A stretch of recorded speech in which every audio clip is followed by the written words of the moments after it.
مسلم. احرص على نشر هذه المادة فالدال على الخير كفاعل. دنیا کے سامنے حضرت امام نے اپنا اسوہ رکھا کہ یہی تو پیغام میں دینے آیا ہوں، یہی تو جو ہے وہ تحریر میں نے کربلا کی ریت پر اپنے خون سے رقم کرنی تھی کہ یہ سر کٹ سکتا ہے لیکن جھکے گا تو صرف اپنے مالک کی چوکٹ پہ جھکے گا. یزید کے سامنے یہ سر جھک نہیں سکتا ہے.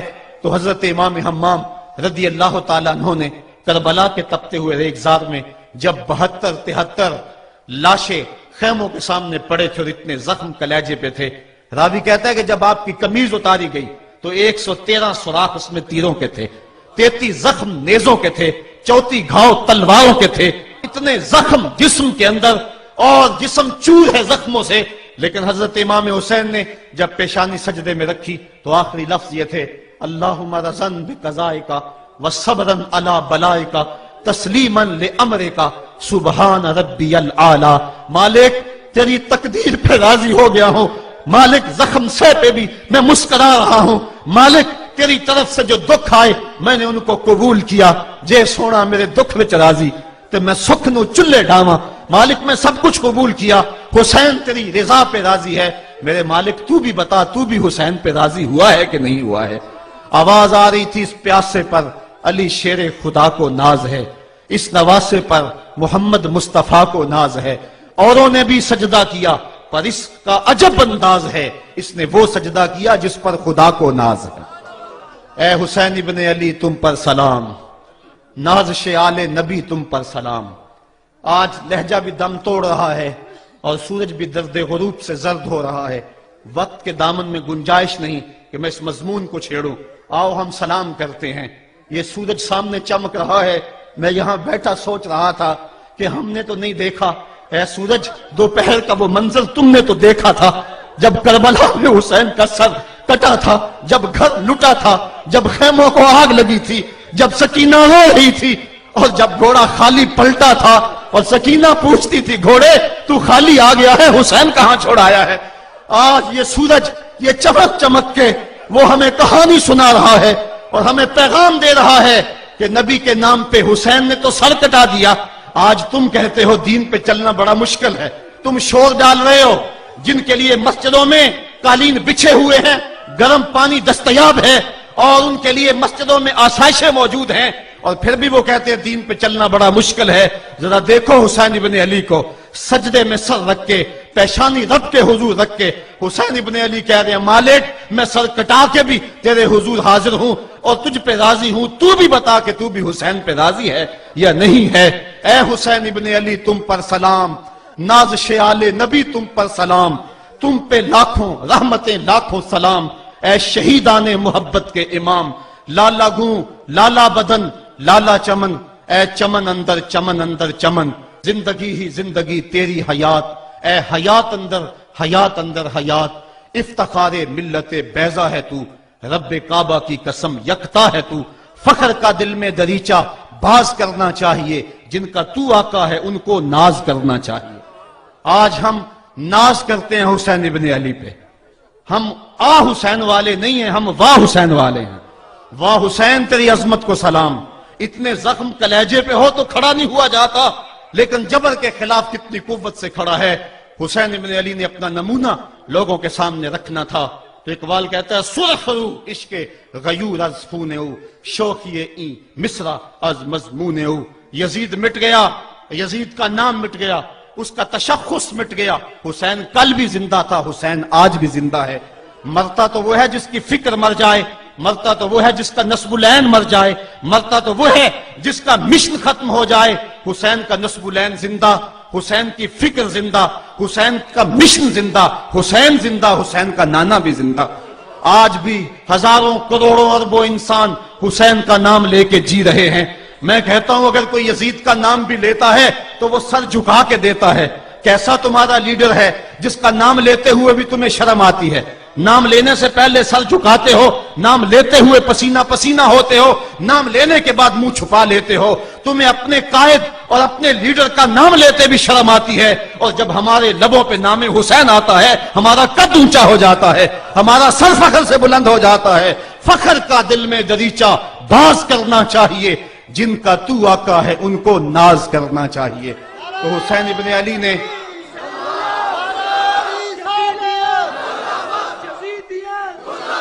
کسی نے کہا تھا کہ یہ دو شہزادوں کی جنگ تھی، تو کسی نے بڑا خوبصورت جواب دیا، اس نے کہا کربلا جنگ تھی اگر دو شہزادوں کی، قلم میں زور ہے تو لکھو حسین ہار گئے، لہجے میں تنتنا ہے تو لکھو حسین ہار گئے، انداز میں زور ہے تو کہو حسین ہار گئے۔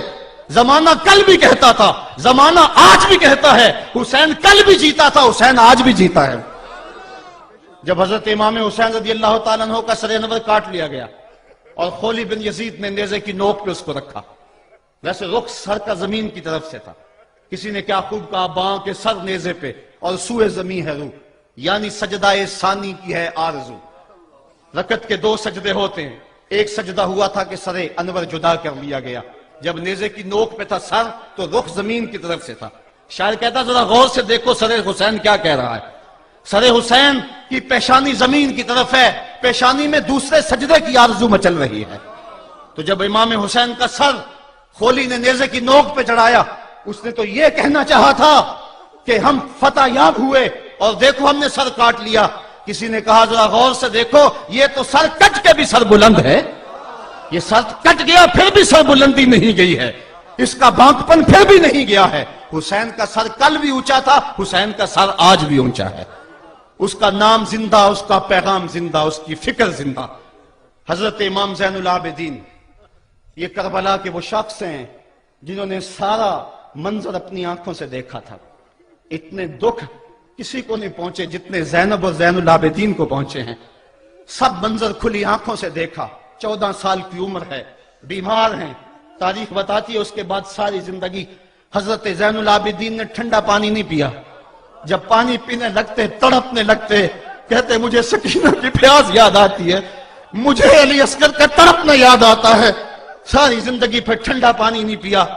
حضرت امام زین العابدین نے یہ سارا منظر کھلی آنکھوں کے ساتھ دیکھا تھا، اور پھر آپ نے دمشق کے بازاروں میں بھی اور کوفے کی گلیوں کے اندر بھی سروں کا یہ قافلہ اپنی قیادت کے اندر جو ہے وہ گزارا تھا۔ جب یزید کے دربار کے اندر حضرت امام زین العابدین پہنچے تو یزید نے پہلے تو جو ہے وہ دکھ کا اظہار کیا۔ بعض لوگ یہاں سے یزید کی بریت کا اعلان کرتے ہیں، یہاں کسی نے بڑی خوبصورت بات کہی کہ قاتل کی پشیمانی مقتول کی اہمیت کو تو بڑھا سکتی ہے لیکن اس کے دامن سے قتل کے داغ کو نہیں دھو سکتی۔ تو اس نے یہ سب کچھ کیا، یہ بس اس کے ٹسوے تھے جو وہ بہانے لگا، لیکن بعد میں اس نے حضرت امام حسین رضی اللہ تعالی عنہ کے دانتوں کے اوپر جو ہے وہ چھڑی مارنا شروع کر دی۔ تو حضرت ابو برزہ اسلمی صحابی رسول وہاں موجود تھے، وہ کھڑے ہو گئے، اٹھ کے بدن کانپتا ہے ان کا، کہنے لگے ظالم ارفع قدیبہ کا، یہاں اپنی چھڑی ہٹا لے، میں نے اپنی ان آنکھوں سے دیکھا ہے کہ کان رسول اللہ صلی اللہ علیہ وسلم یلسمہ، حضور نے ان ہونٹوں کو خود چوما ہے۔ تو یہ کہہ کہ آپ دربار سے نکل گئے اور روتے تھے اور آپ کے بدن پہ کپ کی بھی تاری تھی۔ بعد میں یزید نے کہا حضرت غلطی ہو گئی اور یہ میں نہیں چاہتا تھا، بتائیں آپ کی کوئی شرط ہو۔ تو آپ نے فرمایا میری 4 باتیں مان لو۔ ان 4 باتوں میں ایک بات یہ تھی کہ سر حسین اور سر شہیداں ہمارے سپرد کر دو تاکہ ہم کربلا جا کے ان کی تدفین کر سکیں۔ دوسری یہ تھا کہ ہمیں مدینہ حفاظت سے پہنچا دو۔ تیسری شرط یہ تھی کہ مجھے جو ہے وہ جمعے کا خطبہ دینے کی اجازت دو آج دمشق جامع مسجد کے اندر۔ چوتھی بات آپ نے یہ فرمائی کہ قاتلان حسین جو ہے وہ میرے سپرد کرو۔ اس نے کہا ہاں کون ہے قاتل حسین کا؟ لوگوں نے کہا خولی ہے۔ خولی نے کہا میں نے قتل نہیں کیا، یہ سنان بن انس نخی نے کیا ہے۔ سنان بن انس نخی کو کہا ہاں تو بتا، کہنے لگا میں قتل کیوں کرنا تھا، یہ تو شمر ذی الجوشن نے کیا ہے۔ شمر ذی الجوشن کو کہا تو بتا، کہنے لگا میں نے قتل نہیں کیا، میرا کون سا حسین نے کچھ بگاڑا تھا، قتل اس نے کیا ہے جس کی حکومت کو خطرہ تھا۔ تو یہ ہے وہ ہے قاتل حسین کا۔ اب یزید کہنے لگا تمہاری یہ شرط تو میں پوری نہیں کر سکتا، یہ بات تو پوری نہیں کر سکتا، اب خطبہ دے لو۔ اب حضرت امام زین العابدین خطبہ دینے کے لیے کھڑے ہوئے۔ خطابت تو اس گھر کی لونڈی ہے، جب یہ بولتے ہیں تو حکمت کے موتی دولتے ہیں۔ جو ہی امام زین العابدین کھڑے ہوئے، 14 سال عمر ہے اور دمشق کی جامع مسجد ہے، یزید بھی بیٹھا تھا، یعنی سلطنت بھی تھے، عوام کا بھی ہجوم تھا۔ جب آپ نے خطبہ شروع کیا لوگ زاروں کے تار رونے لگے، اور آپ نے اہل بیت کے مناقب جب لوگوں کے سامنے رکھے تو یزید گھبرا گیا کہ کہیں لوگ میرے گریبان تک نہ پہنچے۔ اس نے مؤذن کو اشارہ کیا جلدی جلدی اذان پڑھو۔ تو جب اس نے کہا اللہ اکبر اللہ اکبر، تو حضرت شہزادہ زین العابدین نے کہا کہ اس کے اندر کوئی شک نہیں کہ اللہ سب سے بڑا ہے۔ جب شہادتین کا کہا اشہد ان لا الہ الا اللہ، حضرت امام زین العابدین نے اس کے جواب کے اندر کہا ہاں ہاں اللہ کے علاوہ کوئی معبود نہیں ہے، اس کی گواہی ہم نے خون سے دی ہے، ہم نے اپنے لہو سے دی ہے اس کی گواہی۔ اور پھر اس کے بعد جب اشہد ان محمد رسول اللہ پہ لفظ آئے تو حضرت امام زین العابدین نے کہا یزید دیکھ اب اذان کے اندر تیرے نانے کا نام ہے یا میرے نانے کا نام ہے؟ آج بھی منبر پہ میرے نانے کا نام ہے۔ تو یزید مر گیا، اس کا نام مر گیا، اس کا تشخص مر گیا۔ حسین کل بھی زندہ تھا، حسین آج بھی زندہ ہے، حسین کربلا کے تپتے ہوئے ریگزار میں بھی زندہ تھا، کوفے کے بازار میں بھی زندہ تھا، اور دمشق کی جامع مسجد میں بھی زندہ تھا، مدینے میں بھی زندہ، مکے میں بھی زندہ، کابل میں بھی زندہ، کندھار میں بھی زندہ، قلعہ جنگی میں بھی زندہ، تورا بورا میں بھی زندہ، موصل میں بھی زندہ، بغداد میں بھی زندہ، غزہ کی پٹی میں بھی زندہ، فلسطین میں بھی زندہ۔ آج حسین کی زندگی اور حسین کا باقپن دنیا کو بتا رہا ہے، بش کو بتا رہا ہے تیرے منہ پہ تماچا حسین مارے گا۔ زمانہ بتائے گا کہ حسین کل بھی زندہ تھا، حسین آج بھی زندہ ہے۔ حسین کی فکر لے کے اٹھو اور پوری دنیا پہ چھا جاؤ اور زمانے کو بتاؤ کہ ہم حسین ابن علی کے سپاہی ہیں۔ صرف محرم کے دن آنسو بہا لینے سے کچھ نہیں ہوگا۔ کیا صرف محرم حسین کا مہینہ ہے؟ نہیں، پورا سال حسین کا ہے، پوری زندگی حسین کی ہے، پورے زمانے حسین کے ہیں۔ یہ صرف عاشور کا دن یا عاشور کی شب ہی حسین کی نہیں، سارے زمانے حسین کے ہیں۔ کل بھی حسین کا تھا، آج بھی حسین کا ہے، کل بھی حسین کا ہوگا۔ آؤ اٹھیں، قرآن کو لے کر کے حسین ابن علی نیزے کی نوک پر بھی چڑھ کے قرآن سنایا، اور آج ہم اسی قرآن کی دعوت کو لے کر کے اٹھیں اور حسین ابن علی کے پیغام والعاقبۃ للمتقین والصلاة والسلام علی سید الانبیاء والمرسلین۔ قال اللہ تعالی وتبارک فی القرآن المجید والفرقان الحمید۔ بسم اللہ الرحمن الرحیم۔ وانتم العالون ان کنتم مؤمنین۔ صدق اللہ مولانا العظیم۔ قال اللہ تعالی وتبارک فی شان حبیبہ مخبرا وآمرا ان اللہ وملائکتہ یصلون علی النبی یا ایھا الذین آمنوا صلوا علیہ وسلموا تسلیما۔ الصلاۃ والسلام علیک یا رسول اللہ وعلی آلک واصحابک یا محبوب رب العالمین۔ تمام حمد و ثنا، تعریف و توصیف اللہ جل مجدہ الکریم کی ذات بابرکات کے لیے، جو خالق کائنات بھی ہے اور مالک شش جہات بھی۔ اللہ جل وعلا کی حمد و ثنا کے بعد حضور نبی اکرم شفیع امم رسول محتشم نبی مکرم صلی اللہ علیہ وسلم کے حضور ناز میں اپنی عقیدتوں، ارادتوں، محبتوں اور نیازمندیوں کا خراج پیش کرنے کے بعد عالی مرتبت ذی وقار محترم محتشم سامعین، السلام علیکم ورحمۃ اللہ وبرکاتہ۔ آج کی گفتگو کا عنوان ہے زوال بندہ مومن کا بے زری سے نہیں۔ امت مسلمہ کئی صدیوں سے زوال و انحطاط کی زندگی بسر کر رہی ہے۔ عرب عجم میں امت مسلمہ کو ذبح کیا جا رہا ہے۔ کابل، کندھار، قلعہ جنگی، دشت لیلہ، تورا بورا، تکریت، موصل، بغداد، القدس، کشمیر، غزہ، آذربائیجان، صومالیہ، جہاں جہاں بھی کشت و خون ہو رہا ہے وہ امت مسلمہ کا ہو رہا ہے۔ صابرہ اور شتیلہ کے کیمپوں میں قیدی ہمارے ہیں۔ گوانٹا ناموبے کے جیل خانوں کی سلاخوں کے پیچھے تڑپتے ہوئے زندگی بسر کرنے والے مجبور لوگ اس امت کے ہیں۔ ابو غریب جیل کے اندر سسک سسک کے زندگی کی سانسیں پوری کرنے والے امت مسلمہ کے بیٹے ہیں۔ عافیہ صدیقی اس قوم کی بیٹی ہے، ام احمد میری قوم کی بیٹی ہے۔ اس امت کو جس اذیت ناک لمحوں سے گزرنا پڑ رہا ہے وہ کسی سے مخفی نہیں۔ اب برما میں جو حالات ہیں وہ بھی آپ دیکھ رہے ہیں۔ امت مسلمہ جتنی عددی کثرت اس وقت رکھتی ہے، اس سے قبل یہ تعداد بھی اس کی نہیں ہوئی۔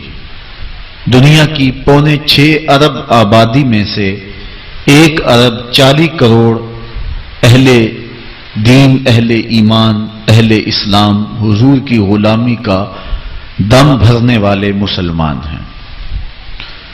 56-57 باقاعدہ اسلامی حکومتیں ہیں۔ خیر سے ہم ایٹمی طاقت بھی ہیں، ہمارے پاس وسائل کی کمی بھی نہیں، تیل کے بڑے ذخائر ہمارے پاس ہیں، زرعی ملک ہیں، لیکن اس کے باوجود دنیا کے اوپر جو ذلت، جو پستی، جو زبوں حالی کا ہمیں منہ دیکھنا پڑ رہا ہے، تاریخ عالم میں اس کی کوئی دوسری مثال نہیں ہے۔ امت مسلمہ کو دیوار کے ساتھ لگایا جا چکا ہے۔ ہمارے اوپر جو 56-57 اسلامی ملکوں کے حکمران ہیں وہ مغرب کے ایجنٹ ہیں۔ امت مسلمہ کا خون رس رہا ہے۔ اتنے مسائل ہیں کہ اگر ان مسائل کو چھیڑ کے بیٹھ جائیں تو اس کو گنتے گنتے یہ وقت گزر جائے۔ امت مسلمہ اس قار مذلت میں کیوں گری ہے؟ آج کے تجزیہ نگار یہ کہتے ہیں کہ ہم مادی طور پہ دنیا سے بہت پیچھے رہ گئے، اس لیے آج ہم دنیا کے اوپر رسوا ہو رہے ہیں۔ ہم وہ ایجادات نہیں کر رہے ہیں جو دوسری قومیں کر رہی ہیں۔ ہمارے پاس معاشی وسائل وہ نہیں ہیں جو دوسری قوموں کے پاس ہے۔ علامہ اقبال نے امت کے اس دکھڑے کو بڑی دیر قبل بیان کیا، اور اقبال ایسا شخص ہے جس کو حکیم الامت کہتے ہیں۔ امت کے درد کو بھی جانتا ہے، مرض کو بھی جانتا ہے، علاج کو بھی جانتا ہے۔ امت اس قار مذلت میں کیوں گری اور اس رسوائی کا شکار کیوں ہوئی؟ اقبال کہتا ہے کہ زوال بندہ مومن کا بے زری سے نہیں۔ اس کو اگر یہ سمجھا جائے کہ دولت کی قلت سے ہم رسوا ہو رہے ہیں تو یہ کوئی بات نہیں ہے، اگرچہ اس دور میں معیشت ایک اہم چیز ہے۔ جو لوگ معاشی طور پہ پسماندہ ہوتے ہیں اس معاشرے میں ان کو خاطر خواہ توجہ نہیں دی جاتی، لیکن امت مسلم کے زوال کا سبب مادیت نہیں ہے، اس لیے کہ اس کی بنیادیں مادیت سے مضبوط نہیں کی گئی ہیں، اس کی بنیادوں میں روحانیت رکھی گئی ہے۔ اس کے زوال کا سبب دین سے دوری ہے۔ امت مسلمہ کی رسوائی اور پستی کا سبب اس مرکز سے اپنے رشتے کو کمزور کر لینا ہے جس نے ان کو عزت دی، سرفرازی دی، تعظیم دی اور توقیر فراہم کی۔ باقی رہی بات غربت و امارت کی، اسلام کی تاریخ میں ہم نے یہ سارے دور دیکھے ہیں، لیکن امت مسلمہ کے لیے یہ چیزیں جو ہیں وہ ثانوی حیثیت رکھتی ہیں۔ اس زمانے کی کہانی بھی ہمیں یاد ہے جب ہمارے پاس پہننے کے لیے کپڑے بھی نہیں تھے، پیوند لگے لباس پہنتے تھے۔ وہ وقت بھی ہمیں یاد ہے جب ہمارے پاس 2 گھوڑے تھے، 6 زرہیں تھیں، 8 تلواریں تھیں، 70 اونٹ تھے، اور ہمارے مقابلے کے اندر جو دشمن آیا تھا ان کے پاس 100 زرہ پوش نوجوان تھا، 950 کی تعداد کے اندر ان کا لشکر تھا، ان کے پاس گانے والی رنڈیاں بھی تھیں اور دادے عیش دینے والے ان کے پاس نغمے اور مزراب بھی تھے، کھانے پینے کے سامان بھی وافر تھے۔ ادھر فاقہ مست لوگ جس کھجور کو چوس کے روزہ رکھتے تھے اسی کھجور کو چوس کے روزہ افطار کرتے تھے۔ کیا بلال امیر تھا؟ کیا سلمان فارسی امیر تھا؟ کیا ابو ذر غفاری کسی امیر شخص کا نام ہے؟ کیا بدن کے اوپر پیوند لگے لباس پہننے والے وہ فاقہ مست کیا امراء کی فہرست میں آتے تھے؟ ہمیں تو وہ کہانی بھی اسلام کی غربت کی یاد آتی ہے کہ جب احد کے اندر 70 شہیدوں کے لاشیں پڑے ہوئے ہیں تو حضرت صفیہ حضور کی پھپھی اپنے بھائی حمزہ کے لیے 2 چادریں لے کر کے کفن کی آتی ہے، تو حضور علیہ السلام نے فرمایا کہ جس قبر میں حمزہ کو دفن کیا جائے اسی قبر میں مصعب بن عمیر کو بھی کفن دیا جائے اور دفن کیا جائے، اور کہا میرے چچا کے لیے اس کی جو بہن میری پھپھو جو 2 چادریں لے آئی ہیں، کہا 1 چادر ہم مصعب بن عمیر کو دیں گے۔ یہ مصعب بن عمیر کون ہے؟ تاریخ پڑھو، کتنی دل آویز تاریخ ہے۔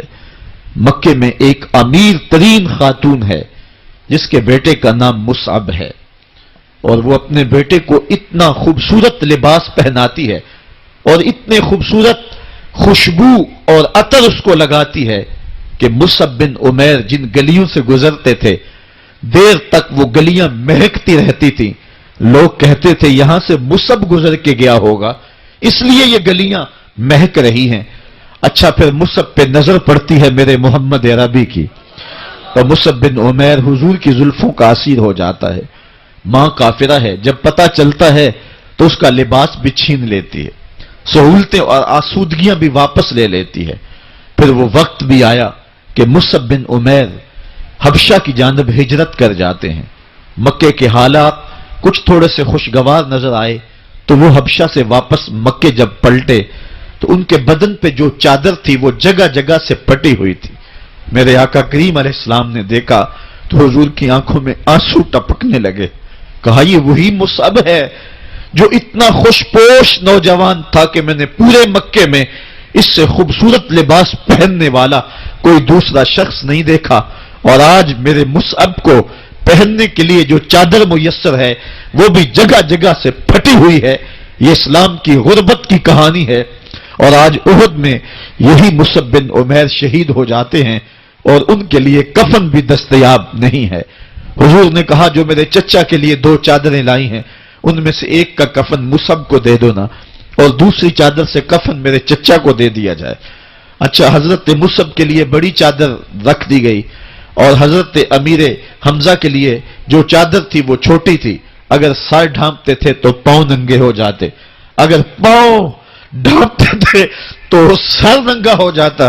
حضور نے فرمایا میرے چچا کا سر ڈھانپ دو اور پاؤں کے اوپر اذخر نامی گھاس ڈال دو۔ میں یہ اسلام کی غربت کی کہانی تمہیں سنا رہا ہوں، جب میرے رسول کے چچا کے لیے پورے کفن کا ٹکڑا بھی دستیاب نہیں تھا، اسلام اس وقت بھی عزت پا گیا تھا، اسلام اس وقت بھی ذلیل نہیں تھا، اسلام اس وقت بھی سربلند تھا، اور اسلام اس وقت بھی عزتوں کی مسند پہ تھا۔ یہ اسلام کا وہ دور ہے کہ جب حضور مسجد نبوی سے باہر نکلتے ہیں تو آگے حضرت عمر و ابو بکر رضی اللہ تعالی عنہما کھڑے ہیں، چہرے کے اوپر عجیب اداسی ہے۔ کہا عمر، ابو بکر اس وقت کیوں کھڑے ہو؟ عرض کی حضور بھوک نے گھر میں ٹکنے نہیں دیا، ہم نے چاہا حضور کا چہرہ دیکھ لیں تو کچھ پیاس بجھ جائے، کچھ بھوک مٹ جائے۔ حضور نے فرمایا میرا حال بھی یہی ہے، جس چیز نے تجھے گھروں سے نکالا ہے وہی چیز مجھے گھر سے نکال لائی ہے۔ چلتے ہوئے حضرت ابو ایوب انصاری کے گھر کے قریب سے گزرے،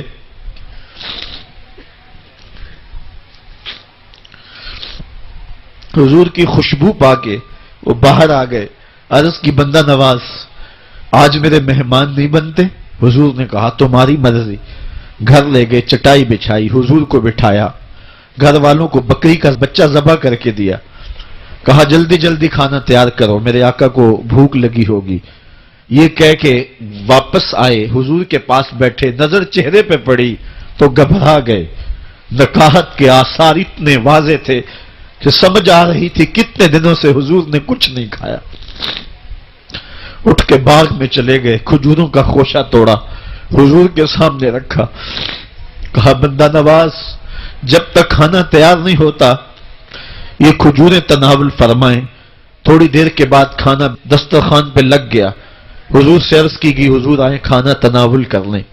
حضور نے دسترخوان پر تشریف فرما ہو کر کے حضور نے کپڑا اٹھایا تو حضور نے جب دیکھا کہ کھانا ہے تو حضور نے ایک روٹی لی اور چند بوٹیاں اٹھائیں اور ایک خادم کو بلا کر کے کہا جاؤ ہمارے گھر لے آؤ. میری بیٹی فاطمہ کتنے دنوں سے بھوکی.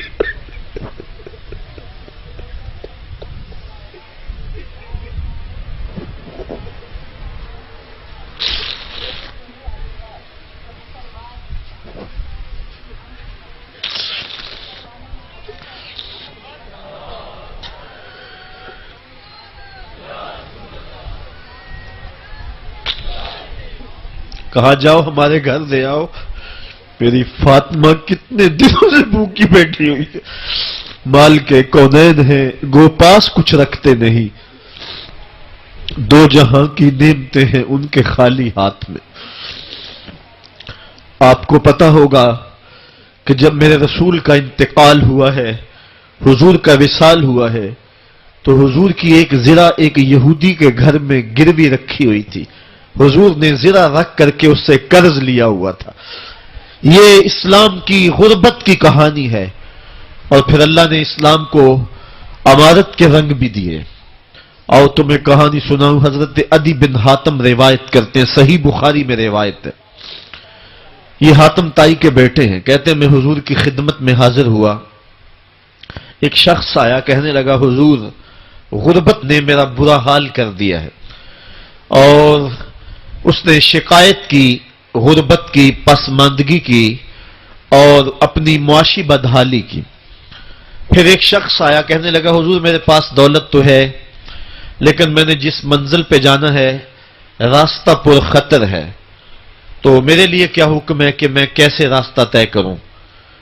تو یہ دو لوگوں نے یہ باتیں کی تو حضرت عدی کہتے ہیں کہ حضور نے روئے سخن میری جانب موڑا اور میری جانب مخاطب ہو کے کہا عدی تو نے ہیرا دیکھا ہے؟ عدی کہتے ہیں میں نے عرض کی حضور دیکھا نہیں سنا ہے. ہیرا یہ شہر ہے عراق کا. تو حضور نے فرمایا عدی تو نے ہیرا دیکھا ہے؟ میں نے کہا نہیں حضور دیکھا نہیں اس کا تذکرہ سنا ہے.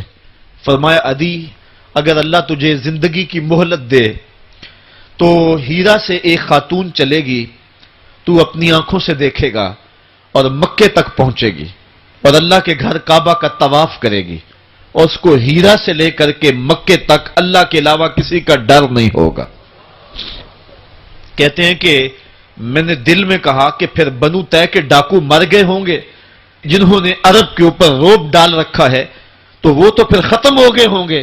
کہتے ہیں میں ابھی سوچ ہی رہا تھا کہ حضور نے مزید میری حیرت میں اضافہ کرتے ہوئے کہا عدی اگر تجھے اللہ نے زندگی کی مہلت دی تو تو دیکھے گا کہ کسرا کے خزانے تیری جھولی میں ہوں گے.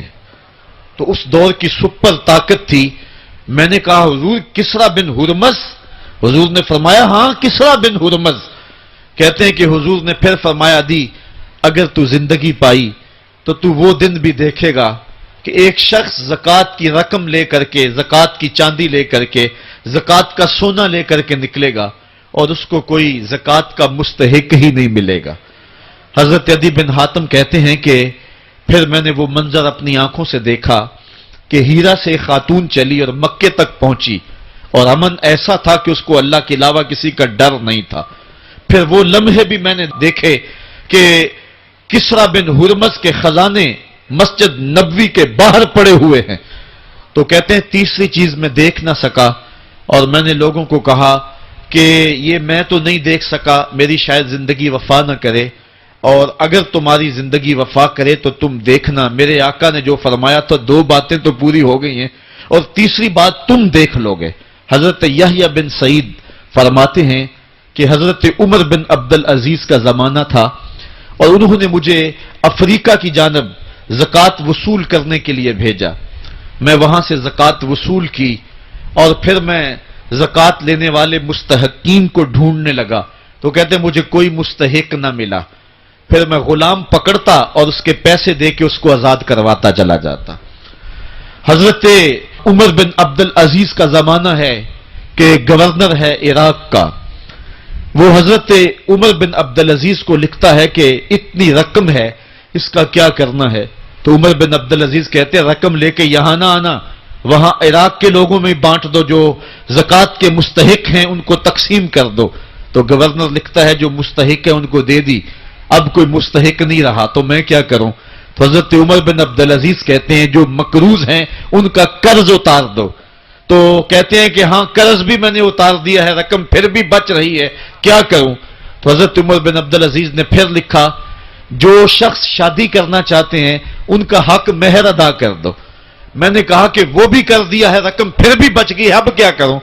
تو حضرت عمر بن عبد العزیز نے مجھے لکھا کہ جو غیر مسلم ہیں جنہوں نے ٹیکس دیا ہوا ہے، جتنا ٹیکس دیا ہے اس سے دگنے پیسے ان کو قرضے میں دے دو اور ان کو کہو جاؤ اس کا کاروبار کرو، کھیتی باڑی کرو، اور ساتھ انہیں یہ بھی کہہ دینا قرض کی فکر نہ کرنا اور زیادہ اس میں پریشان نہ ہونا، جب دے سکو گے دے دینا۔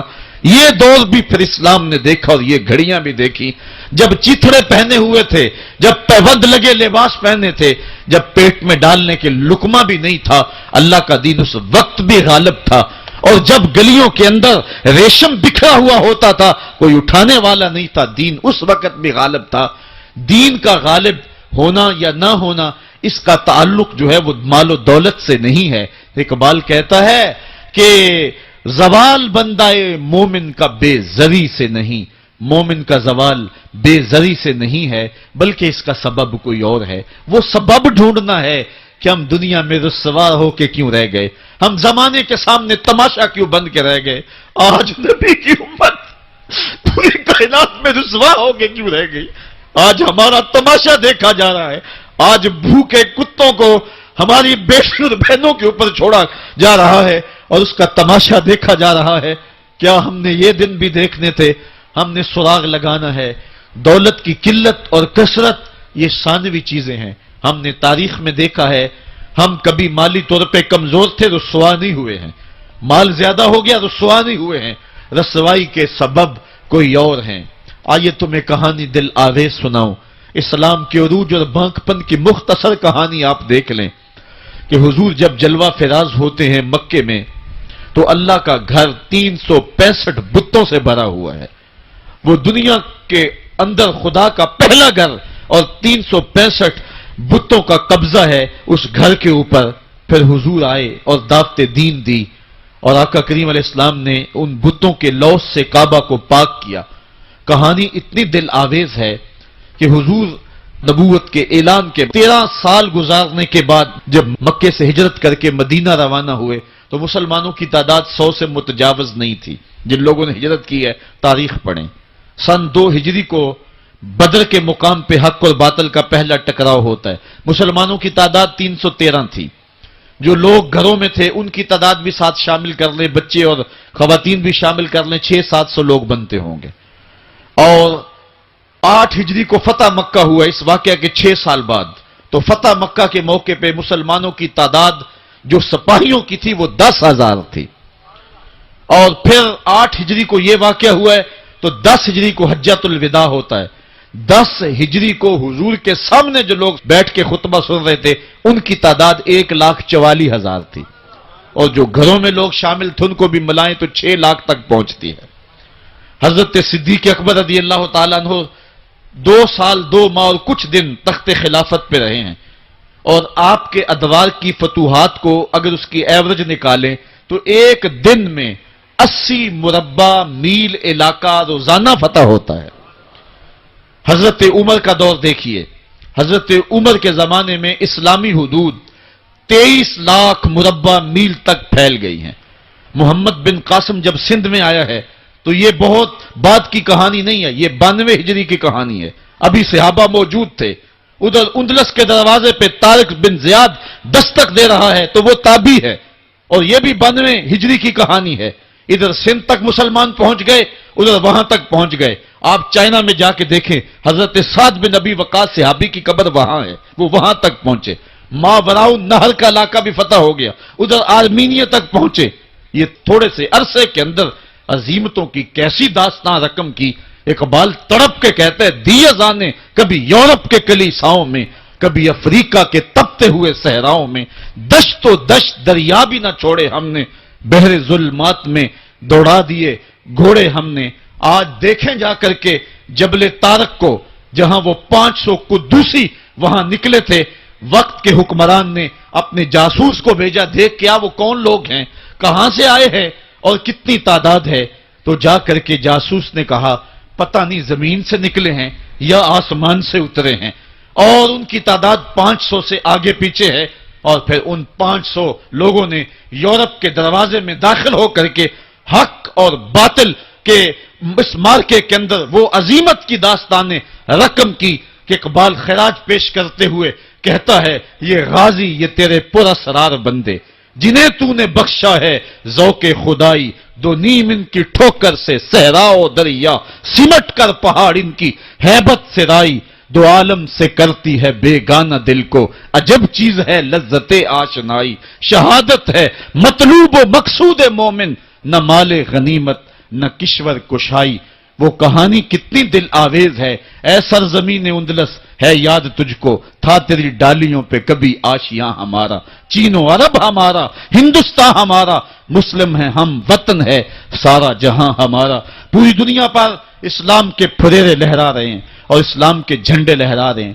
حضرت عمر رضی اللہ تعالی عنہ کا زمانہ ہے جب یروشلم فتح ہوا۔ حضرت ابو عبیدہ بن جراح رضی اللہ تعالی عنہ حضرت عمر کو دعوت دیتے ہیں کہ آپ مدینے سے چلیں اور یروشلم میں پہنچیں۔ حضرت عمر مدینے سے چلتے ہیں، کتنا بڑا قافلہ لے کر کے، کتنا پروٹوکول ہے، حضرت عمر اکیلے اور ساتھ ایک غلام اور اونٹ بھی ایک، باری باری سوار ہوتے ہیں، کبھی غلام سوار ہوتا ہے کبھی عمر سوار ہوتے ہیں۔ حکمران تو وہ تھے لوگوں کی دہلیز پہ امن دینے والے، لوگوں کی چوکھٹ پہ جو ہیں وہ نور بانٹنے والے۔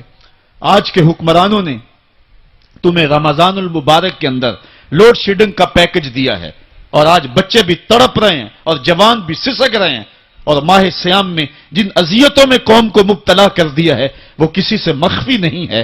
اور تمہیں میں حضرت عمر کی کہانی سناؤں۔ حضرت عمر دن کو تخت حکومت پہ بیٹھتے تھے، اور ان کا تخت کو سونے زبرجد کا نہیں تھا، مسجد نبوی کی چٹائی تھی، اور سارا دن وہاں بیٹھ کے لوگوں کی باتیں سنتے، اور جب رات کے اندھیرے گہرے ہوتے عمر بھیس بدل کے مدینے کی گلیوں کا گشت کرتے۔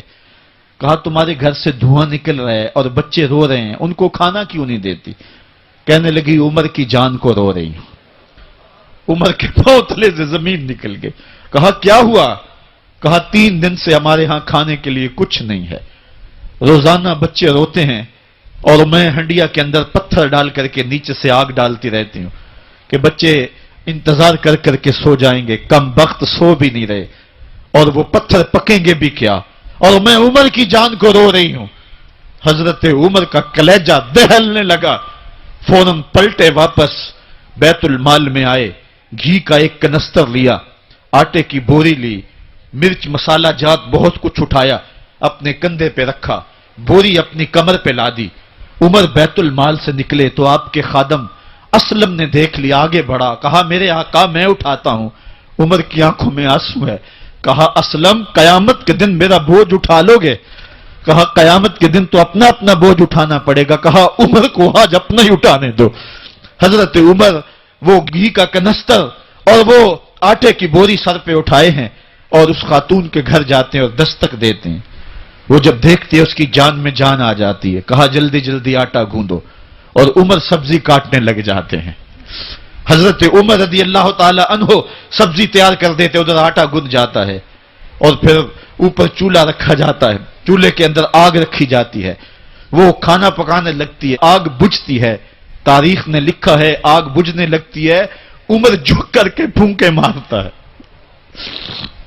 عمر جھک جھک کے پھونکے مارتا ہے۔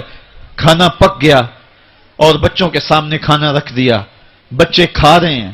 اب بچے رو رو کے نڈال ہو چکے تھے۔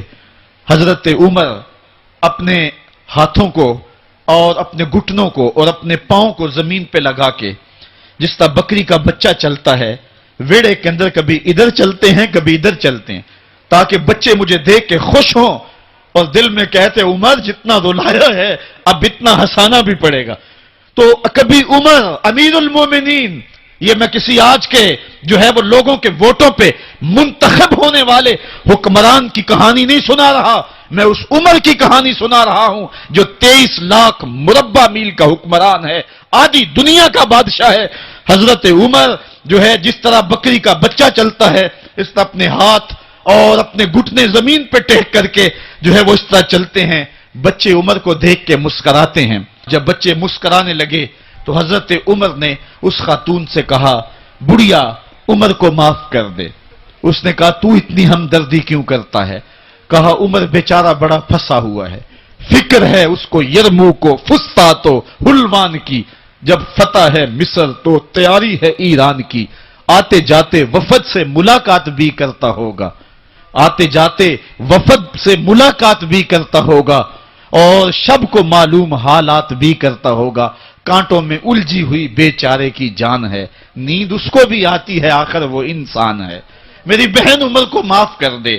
اس نے کہا نانا عمر کی بات میرے سامنے نہ کر، قیامت کا دن ہوگا، عمر کا گریبان ہوگا اور میرا ہاتھ ہوگا. جب اس نے یہ بات کہی تو عمر برداشت نہ کر سکے، بچوں کی طرح بلک بلک کر رونے لگے. کہا وہ بد نصیب عمر تیرے سامنے ہے، آج ہی کہلا جو کہنا ہے، قیامت کے دن مجھے معاف رکھنا. اس نے کہا تو عمر ہے؟ کہا بد نصیب عمر تیرے سامنے کھڑا ہوں. میرے عمر کہتے ہیں اگر دجلہ کے کنارے ایک بکری کا بچہ بھی پیاسا مر گیا اس کا حساب بھی عمر سے لیا جائے گا. اللہ اکبر. میں اس حضرت عمر کی کہانی سنانے لگا تھا. حضرت عمر نکلے یروشلم میں، ایک اونٹ ہے ایک غلام ہے، کبھی وہ سوار ہوتا ہے کبھی آپ باری مقرر کی ہے. جب قریب پہنچے یروشلم کے تو عمر کی باری نکیل پکڑنے کی اور غلام کی باری اوپر سوار ہونے کی آ گئی. غلام نے کہا آقا میں مرضی سے اپنی باری چھوڑتا ہوں، آپ آ جائیں، دشمنوں کے مفتوحہ علاقے میں آ رہے ہیں، تازہ تازہ علاقہ فتح ہوا ہے، اسلام کی شان و شوکت ظاہر ہو. عمر نے کہا اسلام کی شان و شوکت ایسے ظاہر نہیں ہوتی ہے، اپنی باری پہ تم بیٹھو گے، اپنی باری پہ میں بیٹھوں گا. لوگ منتظر کھڑے ہیں. دور سے جب دیکھا کہا اس کی ہیبت سے کانپتے تھے ہم، یہ تو کوئی حبشی لگتا ہے، رنگ کالا ہے، ہونٹ موٹے ہیں، اس سے تو زیادہ حسین اس کا غلام ہے جو آگے آگے چل رہا ہے. حضرت ابو عبیدہ نے کہا دھوکہ کھا رہے ہو، ہمارا آقا وہ نہیں ہے جو اونٹنی کے اوپر سوار ہے، ہمارا آقا وہ ہے جو لگام تھامے آگے آگے چل رہا ہے. حضرت عمر رضی اللہ تعالیٰ عنہ کو آگے بڑھ کے جابیہ کے مقام پہ حضرت ابو عبیدہ بن جراح نے استقبال کیا. تو حضرت عمر آگے بڑھے اور انہوں نے آگے بڑھ کر کے حضرت ابو عبیدہ کے دونوں کندھوں پہ ہاتھ رکھا اور سنو حضرت عمر نے کیا کہا. کہا لا الہ الا اللہ انا کنا اذل قوم فاعزنا اللہ بالاسلام. کہا کہ لا الہ الا اللہ، اے ابو عبیدہ بن جراح ہم ایک ذلیل قوم تھے اور اللہ نے ہمیں اسلام کی وجہ سے عزت عطا کی ہے. اور میں تمہیں ایک تاریخ ساز بات کہنے لگا ہوں اور وہ یہ ہے کہ جب تک ہم اس عزت والے اسلام کے دامن کو تھامے رہیں گے ہماری عزت قائم رہے گی، اور جب اسلام کے علاوہ کسی اور جگہ سے عزت ڈھونڈیں گے تو رسوا کر کے رکھ دیے جائیں گے.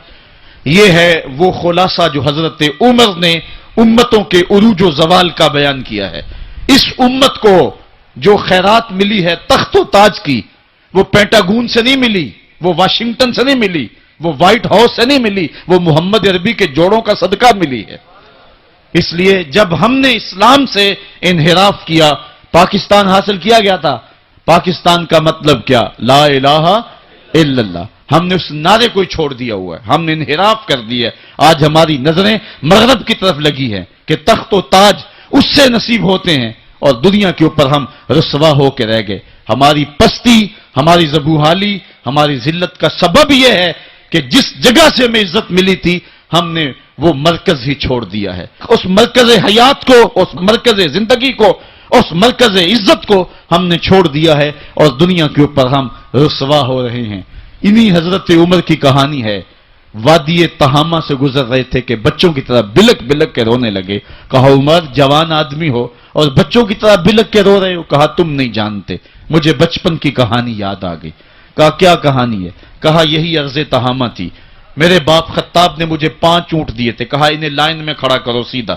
میں آگے والا سیدھا کرتا تھا، پیچھے والا ٹیڑھا ہو جاتا، پیچھے والا سیدھا کرتا، آگے والا ٹیڑھا ہو جاتا۔ میرے باپ خطاب نے مجھے بڑا مارا، کہا ایک عرب کے بیٹے ہو کے تم سے 5 اونٹ لائن میں کھڑے نہیں ہوتے؟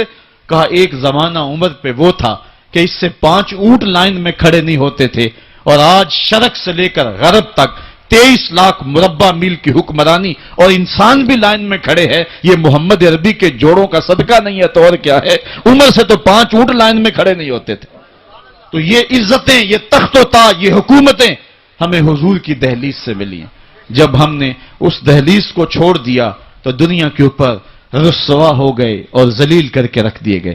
آج ہماری حالت یہ ہے کہ غیر بھی ہمیں تانے دے رہے ہیں۔ میرا ایک دوست پچھلے دنوں کے اندر ننکانہ صاحب گیا تو وہ مجھے آ کر کے جو کہانی سنانے لگا، اس کی آنکھوں میں نمی تھی اور اس کے لہجے میں بے پناہ درد تھا۔ کہنے لگا کہ مجھے شوق دامن یہ ہوا کہ میں یہاں سکھوں کا گردوارہ بھی دیکھوں۔ کہتے میں اسی شوق میں ان کا گردوارہ دیکھنے چلا گیا، تو جب گردوارے کی سیڑھیاں آئیں تو میں جوتے اتارے اور میں سوچ رہا تھا کہ ان کو سمیٹ کے کہاں سنبھالوں، تو ایک شخص آگے بڑھا اور مجھے کہنے لگا کہ آپ تسلی سے جائیں، یہ گردوارہ ہے، مسلمانوں کی مسجد نہیں ہے۔ تو کہتا کہ میرا کلیجہ پھٹنے لگا کہ ہم اس قدر اخلاقی پستی کا شکار ہو گئے ہیں، کیونکہ جواب تو میرے پاس نہیں تھا جو اس کو میں دے سکتا، کیونکہ ہماری حالت بین ہی یہی ہے۔ تو کہتا ہے کہ میرا کلیجہ کٹنے لگا کہ ہم اس پستی اور اس ذلت کے مقام پہ چلے گئے ہیں۔ اب ہمارے ملک کے اندر جو ہمارے ذمی ہیں وہ بھی ہم کو جو ہے وہ تانا دے رہے ہیں، اور ہمارے مستامن بھی ہم کو تانا دے رہے ہیں، اور ملک کے اندر بھی ہم کو ذلت اور رسوائی کا سامنا کرنا پڑ رہا ہے۔ یہ ہماری ذلت اور رسوائی کی مثالیں ہیں۔ ہماری اخلاقی پستی اور زبو حالی نے ہم کو کہیں کا نہیں چھوڑا ہے۔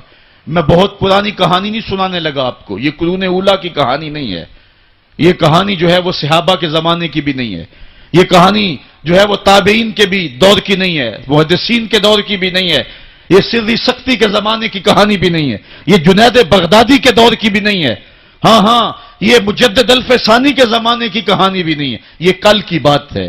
ہم دور غلامی میں تھے، ہمارے اوپر انگریز حکومت کر رہا تھا۔ ایک انگریز افسر شاہی مسجد دیکھنے کے لیے آیا، اور جب چبوترے کے اوپر چڑھا تو ایک گداگر نے اس کے آگے ہاتھ پھیلایا، اس نے بٹوا نکالا اور اس کی ہتھیلی میں کچھ پیسے رکھے، دوبارہ وہ جیب میں بٹوا ڈالنے لگا تو بٹوا اس کے ہاتھ سے گر گیا اور وہ بے توجہی میں اندر چلا گیا۔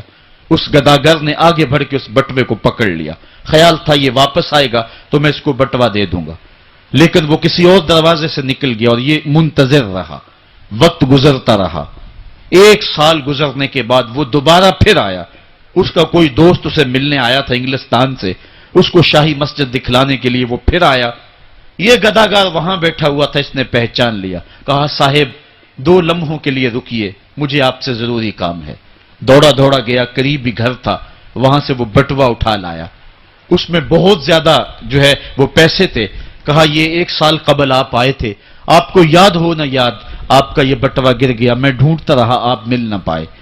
اس نے جب دیکھا، وہ ایک کبھی بٹوے کے اندر رقم کو دیکھے، کبھی گداگر کے چہرے کو دیکھے، پھر اس سے رہا نہ گیا۔ اس نے کہا تو گداگر ہے اور تو ایک ایک پائی صبح سے شام تک اکٹھی کرتا ہے، اتنی رقم تجھے اکٹھی مل گئی تو اس رقم سے اپنا گھر بنا سکتا تھا، کاروبار سیٹ کر سکتا تھا، اور 1 سال ہو گیا تو میرا انتظار کرتا رہا۔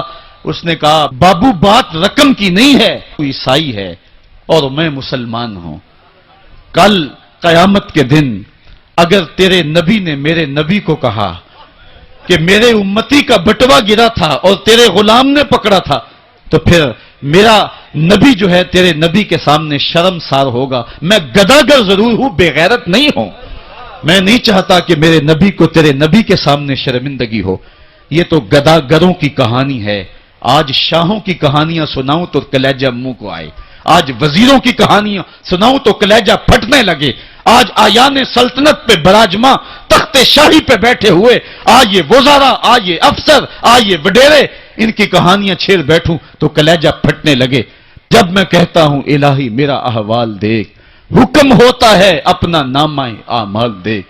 میں نے اصلاح امت کانفرنس کے موقع پہ آپ کو یاد ہوگا کہا تھا کہ یہ تو کرم ہے محمد کی زلفوں کا کہ ہمارے اوپر پتھر نازل نہیں ہوتے، ورنہ جو حال ہم نے کر دیا ہے اور جس اخلاقی انحطاط کا ہم شکار ہیں، ہمارے اوپر تو آسمان ٹکڑے ہو کے برستا۔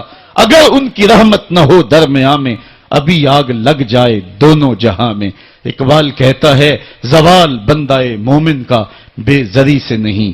یہ نہیں ہے مسئلہ، مسئلہ پستی ہے، زبونحالی ہے، تعلیمی انحطاط ہے، عملی انحطاط ہے، مرکز سے جو ہے وہ دوری ہے، دامن رسالت ماب کو چھوڑ دیا ہے، پھر رسوائیاں مقدر نہیں ہوں گی تو کیا ہوں گی۔ آئیے ابھی بھی موقع ہے، توبہ کا دروازہ بند نہیں ہوا، رب سے بھی معافی مانگ لیں، گنبد خضرا کے مکین کے حضور بھی ہاتھ جوڑ کے کہیں چھوڑ کے آپ کا دامن رحمت، آقا ہم سے بھول ہوئی، کھو دی اپنی قدر و قیمت، آقا ہم سے بھول ہوئی، دیکھ ہماری آنکھ مچولی، اپنے سینے اپنی گولی، بھول گئے ہم درس اخوت، آقا ہم سے بھول ہوئی، دنیا کے ٹھکرائے ہوئے ہیں، تیرے در پہ آئے ہوئے ہیں، کھول دے اپنا باب رحمت، آقا ہم سے بھول ہوئی۔ آج وہ شعر مجھے پوری طرح یاد نہیں آ رہے جو بچپن میں پڑھ پڑھ کے رویا کرتے تھے۔ وہ کیا کمال، کسی نے کہا ہن جے رونا تے اکھاں وچوں ہنیرا جاندہ نہیں نور جاندہ ہے۔ آج امت جس زبونحالی میں پہنچ گئی، ہن جے رونا تے اکھاں وچوں ہندیرا جاندہ نہیں نور جاندہ ہے۔ میں بدبخت نو ویکھ کے میرا سایہ بھی میتھوں دور جاندہ ہے۔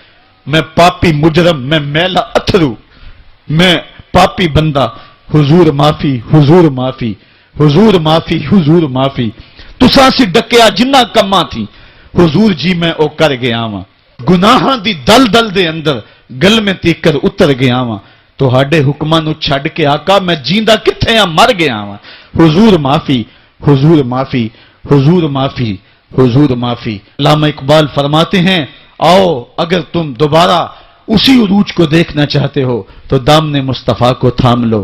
سارا فلسفہ اقبال نے اپنے اس ایک شعر میں نچوڑا ہے۔ شکوہ اور جواب شکوہ اقبال کی امت کی کہانی ہے جو رب سے کہی ہے۔ شکوے میں کہتا ہے تیرے کعبے کو جبینوں سے بسایا ہم نے، نو انسانی کو غلامی سے چھڑایا ہم نے، پھر بھی ہم سے گلا ہے کہ وفادار نہیں، ہم وفادار نہیں، تو بھی تو دلدار نہیں۔ لیکن جواب شکوہ میں جب جواب آتا سارا نشہ اترتا ہے، صیغہ بدلا، لفظ وہی ہیں، میرے کعبے کو جبینوں سے بسایا کس نے، نو انسانی کو غلامی سے چھڑایا کس نے، صفائے دہر سے باطل کو مٹایا کس نے، میرے قرآن کو سینوں سے لگایا کس نے، تھے تو آباب تمہارے ہی مگر تم کیا ہو، ہاتھ پہ ہاتھ درے منتظر فردا ہو، واعظ قوم کی وہ پختہ خیالی نہ رہی، برق طبعی نہ رہی، شعلہ مکالی نہ رہی، رہ گئی رسم آزاں روح بلالی نہ رہی، فلسفہ رہ گیا تلقین غزالی نہ رہی، مسجد مرثیہ خواہیں کہ نمازی نہ رہے، یعنی صاحب اوصاف وہ حجازی نہ رہے۔ تو اقبال نے اپنے جواب شکوے کو یہاں آ کر کے روکا، صدا ادھر سے آ رہی ہے، امت کو علاج دیا جا رہا ہے۔ اقبال کے سارے فلسفے کا نچوڑ یہ ہے کہ محمد سے وفا تو نے تو ہم تیرے ہیں، یہ جہاں چیز ہے کیا لوح و قلم تیرے ہیں، پھر لوح بھی تیرے ہاتھ میں دے دیں گے، قلم بھی تیرے ہاتھ میں پکڑا دیں گے، تختی بھی تیرے پاس ہوگی، قلم بھی تیرے پاس ہوں گے، پھر تیری تقدیر کے فیصلے واشنگٹن میں نہیں ہوں گے، پھر خدا بندے سے خود پوچھے گا بتا تیری رضا کیا ہے۔ تو ہم نے ان راہوں کا مسافر بننا ہے۔ آئیو زندگی کا جمال اور زندگی کا حسن حاصل کرنے کے لیے حضور کی دہلیز پہ آ جائیں۔ بہت دور جا چکے ہیں، آقا کی رحمت اب بھی آوازیں دے رہی ہیں، میرے بھولے بھالے امتیوں واپس آ جاؤ، میں تمہیں سینے سے لگا کے تمہارے پچھلے سارے گناہ بخشوا دوں گا۔ اور رب کہہ رہے وَلَوْ أَنَّهُمْ إِذْ ظَلَمُوا أَنفُسَهُمْ جَاءُوكَ، ظلم کر بیٹھے ہو کوئی بات نہیں، میرے محبوب کی دہلیز پہ آ جاؤ، میرے نبی کے ہاتھ اٹھ کے میں تمہارے سارے گناہ ہی معاف فرما دوں گا۔ اللہ کو توبہ قبول کرنے والا اور رحیم پاؤ گے۔ اللہ تعالیٰ مجھے آپ کو اپنی رحمتوں کے سائے میں دے۔ آفاق کے ہر ہر گوشے میں قرآن سنا کر دم لینا، اب رکنا نہیں، اب تھمنا نہیں، فردوس میں جا کر دم لینا،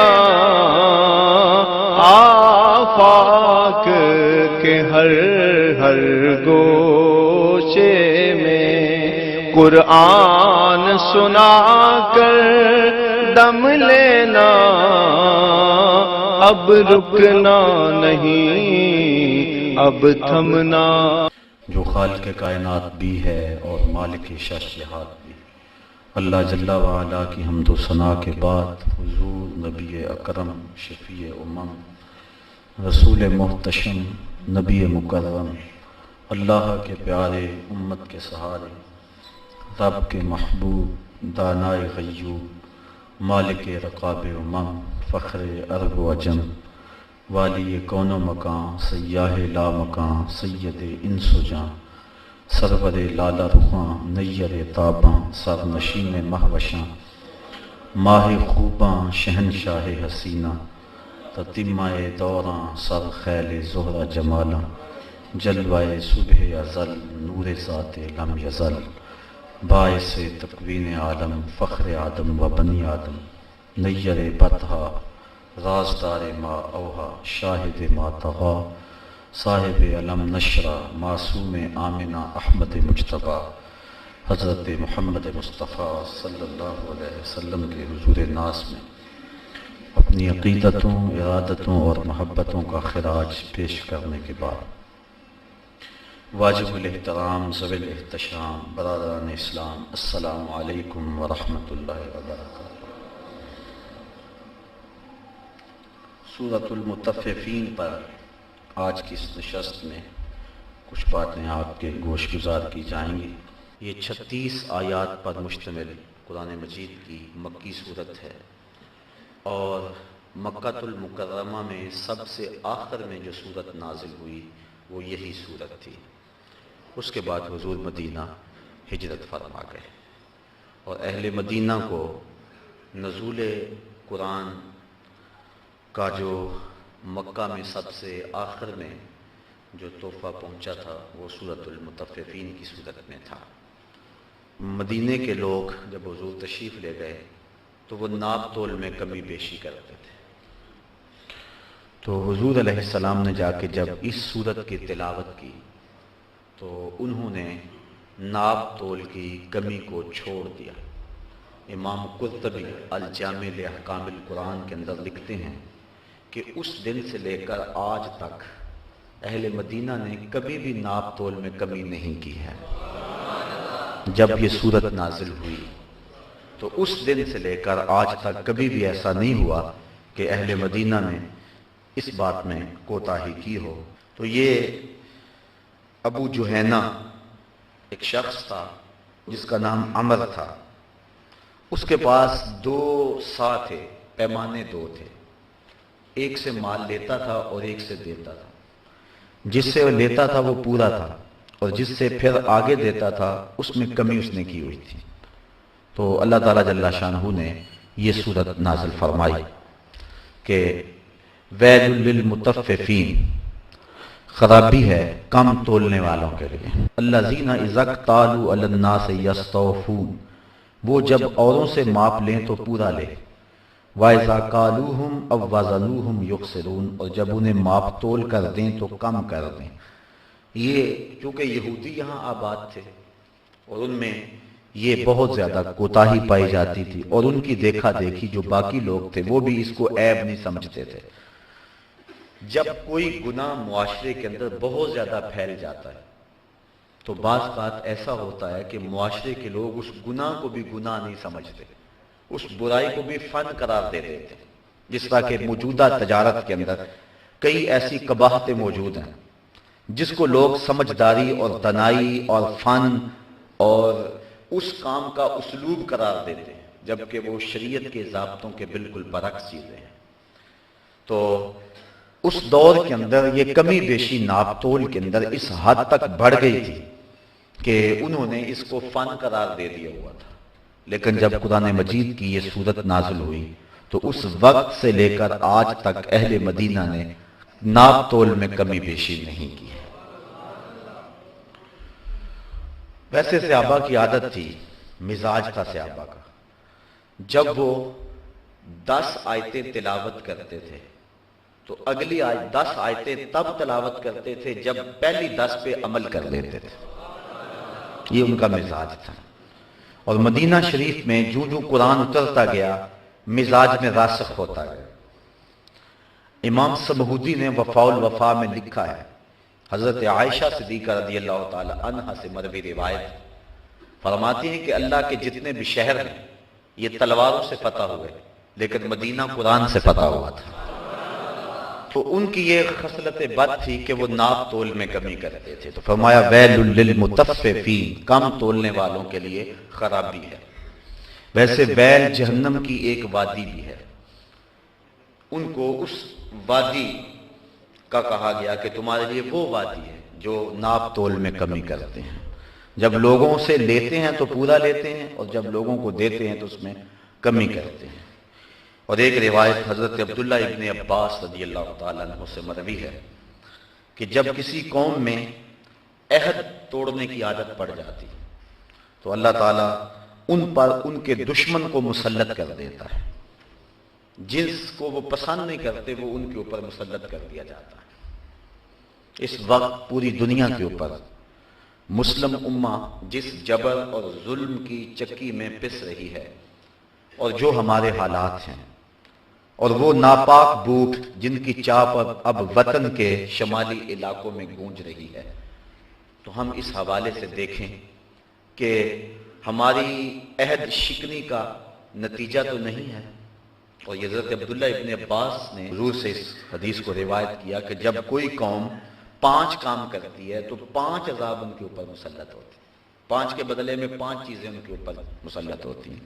جب کوئی قوم عہد کو توڑ دیتی ہے تو پھر ان کے اوپر دشمن مسلط کر دیا جاتا ہے۔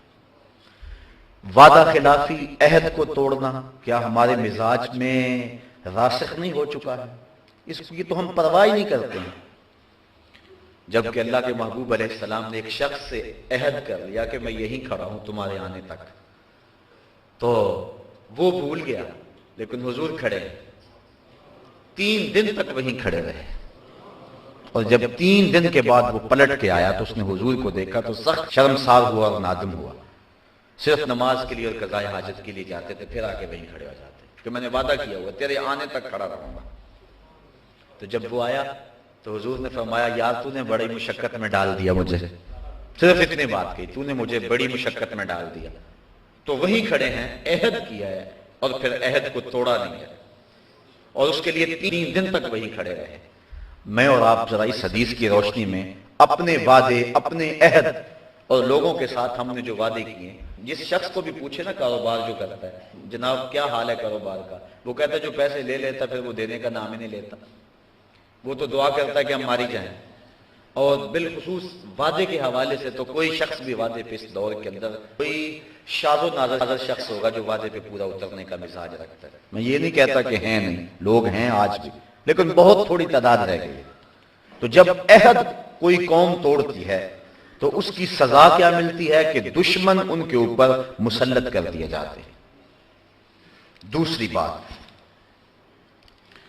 جب کوئی اللہ کے نازل کردہ احکام کے بغیر کسی اور حکم سے فیصلے کرتے ہیں تو ان کے اوپر فقر مسلط کر دیا جاتا ہے۔ اللہ تعالیٰ نے جو ہمارے لیے ضابطہ دیا ہے اس سے ہٹ کر اگر ہم کوئی اور راستہ اختیار کریں گے تو فقر و فاقہ مسلط کر دیا جائے گا۔ دولت کی کثرت کے باوجود بھی فقر اور فاقہ موجود رہے گا۔ وَمَا ظَهَرَتِ الْفَاحِشَةُ فِيهِمْ إِلَّا ظَهَرَ فِيهِ الطَّاعُونُ، اور جب کسی قوم کے اندر فحش اور بے حیائی پیدا ہو جائے گی تو اس کے اندر طاعون جیسی بیماریاں جنم لیں گی، ایسی بیماریاں جو لا علاج ہوں گی وہ جنم لیتی رہیں گی۔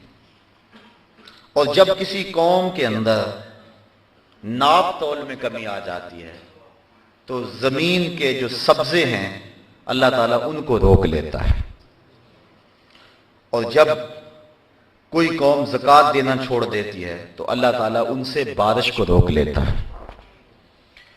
بے وقت بارش ہوتی ہے، وقت پہ بارش نہیں ہوتی۔ جب ضرورت ہے اس وقت نہیں ہوتی. تو یہ عذاب کی ایک صورت ہے. تو جو ان 5 امراض میں مبتلا ہوں گی ان کو یہ 5 سزائیں اس کی لازمی طور پہ دی جائیں گی. تو ناپ تول میں کمی اللہ کی رحمتوں سے بندے کو محروم کرتی ہے. اور مدینہ شریف پہنچتے ہی سب سے پہلا حکم جو سنایا وہ یہ تھا، چونکہ مدینے کی ریاست کا آغاز حضور نے کیا تھا اور دنیا کے اوپر جو ہے یہ پہلی باقاعدہ نظریاتی ریاست تھی، اور جس ریاست کے اندر معاملات کی صحت سے معاشرت کی صحت کو برقرار رکھنا تھا.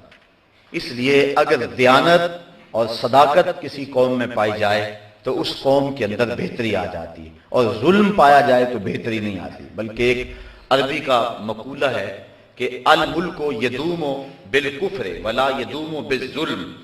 ملک جو ہیں وہ کفر سے تو قائم رہ سکتے ہیں، ظلم سے قائم نہیں رہ سکتے. تو آج ہمارے ہاں ظلم پورے عروج پہ ہے. تو اللہ تعالیٰ نے ان لوگوں کی مذمت فرمائی جو ناپ تول میں کمی کرتے ہیں. جب لوگوں کو دیتے ہیں تو اس سے کم دیتے ہیں، اور جب لوگوں سے لیتے ہیں تو پورا لیتے ہیں. الا یظن اولئک انہم مبعوثون، کیا ان کو گمان نہیں کہ انہیں قیامت کے دن اٹھایا جانا ہے. لیوم عظیم، ایک عظمت والے دن کے لیے. یعنی یہ عقیدہ اگر ہو تو پھر انسان ناپ تول میں کمی نہیں کر سکتا. جہاں کوئی پولیس کوئی ایجنسی نہیں پہنچ سکتی وہاں یہ عقیدہ پہنچتا ہے. یہ خیال کہ میں آج جو بھی کر رہا ہوں کوئی مجھے دیکھ رہا ہے یا نہیں دیکھ رہا، اللہ تو دیکھ رہا ہے. اور کل قیامت کے دن ہر شے تشت از بام تو ہو جائیں. اس دن تو ہر شے سامنے آ جائے گی. یوم تبلی السرائر فما لہ من قوت ولا ناصر، سورہ طارق کے اندر فرمایا اس دن سارے راز کھول کے سامنے رکھ دیے جائیں گے. پھر کوئی مدد کرنے والا مدد نہیں کر سکے گا. کوئی پردہ پوشی اس دن پھر نہیں ہوگی. اس دن ہر شے کھل کے سامنے آ جائے گی. جس دن چہروں سے نقاب ادھیڑ دیے جائیں گے اور جب لوگ برہنہ کر دیے جائیں گے اور ہر شے کھل کے سامنے آ جائے گی. اس دن یوم تبلی السرائر، سرائر سر کی جمع راز کی، جس دن سارے راز کھول دیے جائیں گے. تو اس دن تو کوئی پوشیدگی نہیں ہوگی. تو یہ عقیدہ کہ اس دن میں اپنے رب کے روبرو حاضر ہوں گا، ایک دن ہوگا جو 50,000 سال پر مشتمل ہوگا. اس دن ہر شے سامنے آ جائے گی. الا یظن اولئک انہم مبعوثون، کیا وہ یہ نہیں جانتے، انہیں یہ گمان نہیں ہے کہ اپنے رب کے حضور انہوں نے حاضر ہونا ہے. لیوم عظیم، عظمت والے دن کے لیے انہوں نے اپنے رب کے حضور آنا ہے. یوم یقوم الناس لرب العالمین، جس دن لوگ اپنے رب کے حضور حاضر ہوں گے، کھڑے ہوں گے. یوم، جس دن، یقوم الناس، لوگ کھڑے ہوں گے لرب العالمین، اپنے تمام جہانوں کے رب کے حضور. کتنی دیر کھڑے رہیں گے؟ بعض نے کہا کہ 300 سال کھڑے ہوں گے. جب رب کا سامنا ہوگا 300 سال تک کھڑے رہیں گے. بعض نے کہا کہ 1000 سال تک اپنے رب کے سامنے کھڑے رہیں گے. حضرت سری سختی رضی اللہ تعالیٰ عنہ فرماتے ہیں میں تو اس بات سے ڈرتا ہوں کہ اپنے رب کا سامنا کیسے کروں گا، کیسے اپنے رب کا سامنا کروں گا. تو یہ دن ہوگا جس دن ہر شخص کو اپنے رب کے حضور کھڑا ہونا پڑے گا. یوم یقوم الناس لرب العالمین، اس دن ہر شخص اپنے رب کے حضور کھڑا ہوگا. اور کوئی 1000 سال تک، کوئی 300 سال تک، کوئی 100 سال تک. یہ مختلف روایتیں ہیں، لوگوں کی مختلف حالتیں ہو سکتی ہیں. لیکن جس کے اعمال کا سلسلہ ستھرا ہوا، جو تنہائی میں اپنے رب سے ڈرتا رہا، جس نے خلوت کے اندر اپنے نفس کا محاسبہ کیا، تو قیامت کے دن جو وہ اپنے رب کے ہاں کھڑا ہوگا تو ایسے ہی اسے لگے گا جس طرح فرض نماز پڑھنے کے لیے کھڑا ہو گیا اور سلام بھی پھیر دیا. بس اتنا وقت لگے گا اور 300 سال گزر جائیں گے، 100 سال گزر جائیں گے، 1000 سال گزر جائیں گے، اور اتنا وقت لگے گا جیسے فرض نماز پڑھی ہے. اور جس کے کندھے پر بوجھ ہوا، ندامت کا احساس ہوا، اس کے لیے 100 سال بھی بھاری ہو جائیں گے. اس کے لیے تو ایک لمحہ قیامت ہوگا. وہ کیا اقبال نے کہا تھا، مہینے وصل کے گھڑیوں کی صورت اڑتے جاتے ہیں مگر گھڑیاں جدائی کی گزرتی ہیں مہینوں میں. جو وصل کے لمحے ہیں وہ تو یوں ہی گزر جائیں گے. 300 سال بندہ کھڑا ہوگا، لگے گا فرض پڑے اور بس وہ جلوہ ہٹ بھی گیا ہے، 300 سال گزر گئے ہوں گے. تو جو مومن ہوگا، جس کو دیدار سے فرحت مل رہی ہوگی، جو لذت میں ہوگا، جو سرور و نشاط میں ہوگا، اس کے لیے لمبی مسافت کس طرح گزر جائے گی۔ جس طرح کہ آتا ہے کہ جب مومن قبر میں جاتا ہے اور کافر قبر میں جاتا ہے، فرق ہے۔ کافر کے لیے تو بن گئی مصیبت قبر میں، قیامت کب آئے اور وہ عذاب سہ رہا ہے، اور مومن کے لیے ایسے ہوتا ہے کہ اچانک اسے ایک خوبصورت عورت نظر آتی ہے جس کے گلے کے اندر موتیوں کا ہار ہوتا ہے، اور یہ اس ہار کی طرف ہاتھ بڑھاتا ہے اور ہار ٹوٹ جاتا ہے اور وہ موتی بکھر جاتے ہیں، اور یہ موتی چننے میں لگ جاتا ہے، اتنے میں قیامت بھی آ جاتی ہے۔ یدی اس کی قبر کی ساری زندگی جو کہ صدیوں پر مشتمل ہے تھوڑے لمحوں میں یوں بیت جائے گی۔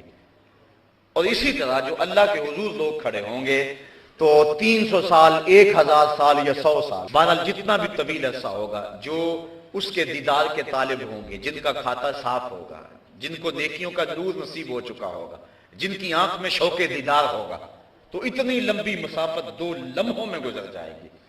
اور جس نے اپنے کندھوں پہ ندامتوں کے بوجھ رکھے ہوئے ہوں گے، اور جس نے گناہوں کا وزن اکٹھا کر لیا ہوگا، اس کے لیے تو ایک گھڑی بھی مشکل ہوگی، اور چہ جائے کہ اس کو 300 سال یا 1000 سال اپنے رب کا سامنا کرنا پڑے گا، تو وہ بڑا سخت دن ہوگا، اور اس دن لوگ اللہ کے حضور ضرور کھڑے کر دیے جائیں گے۔ اللہ اکبر۔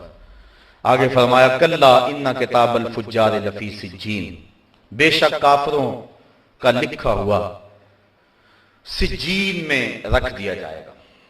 جو ہم کر رہے ہیں نیکیاں یا بدیاں وہ لکھی جا رہی ہیں۔ قیامت کے دن بندے کے نامہ اعمال اس کے ہاتھ میں دیے جائیں گے، جس کے اعمال اچھے ہو اس کے دائیں ہاتھ میں نامہ اعمال دیا جائے گا، جن کے اعمال بد ہوئے اس کے بائیں ہاتھ میں نامہ اعمال دیا جائے گا۔ اور جب انسان اپنا نامہ اعمال کھولے گا تو وہ کیا کہے گا؟ ما لہذا الکتاب لا یغادر صغیرۃ ولا کبیرۃ الا احصاها، ہائے اس کتاب کو کیا ہو گیا، اس نے چھوٹی بڑی کوئی بات نہ چھوڑی، سب کچھ لکھ دیا۔ یہ تو بات میں نے مزاح میں کہی تھی، یہ تو چلتے چلتے میری آنکھ ہی بھٹکی تھی، تو وہ کہے گا کہ اس نے سب کچھ لکھ دیا، اور ایک ایک چیز اس کتاب پہ لکھی ہوئی ہوگی، اور اس وقت بڑی سختی اور بڑی پریشانی لاحق ہوگی۔ تو جو برے لوگ ہوں گے، فاجر ہوں گے، فاسق ہوں گے، کلا ان کتاب الفجار لفی سجین، ان کی کتاب جو ہے وہ فجار کا جو لکھا ہوا ہے، ان کے جو نامہ اعمال ہوں گے سجین میں رکھ دیے جائیں گے۔ اور یہ حضرت مجاہد سے روایت کرتے ہیں کہ یہ 7ویں زمین کے نیچے ایک چٹان ہے۔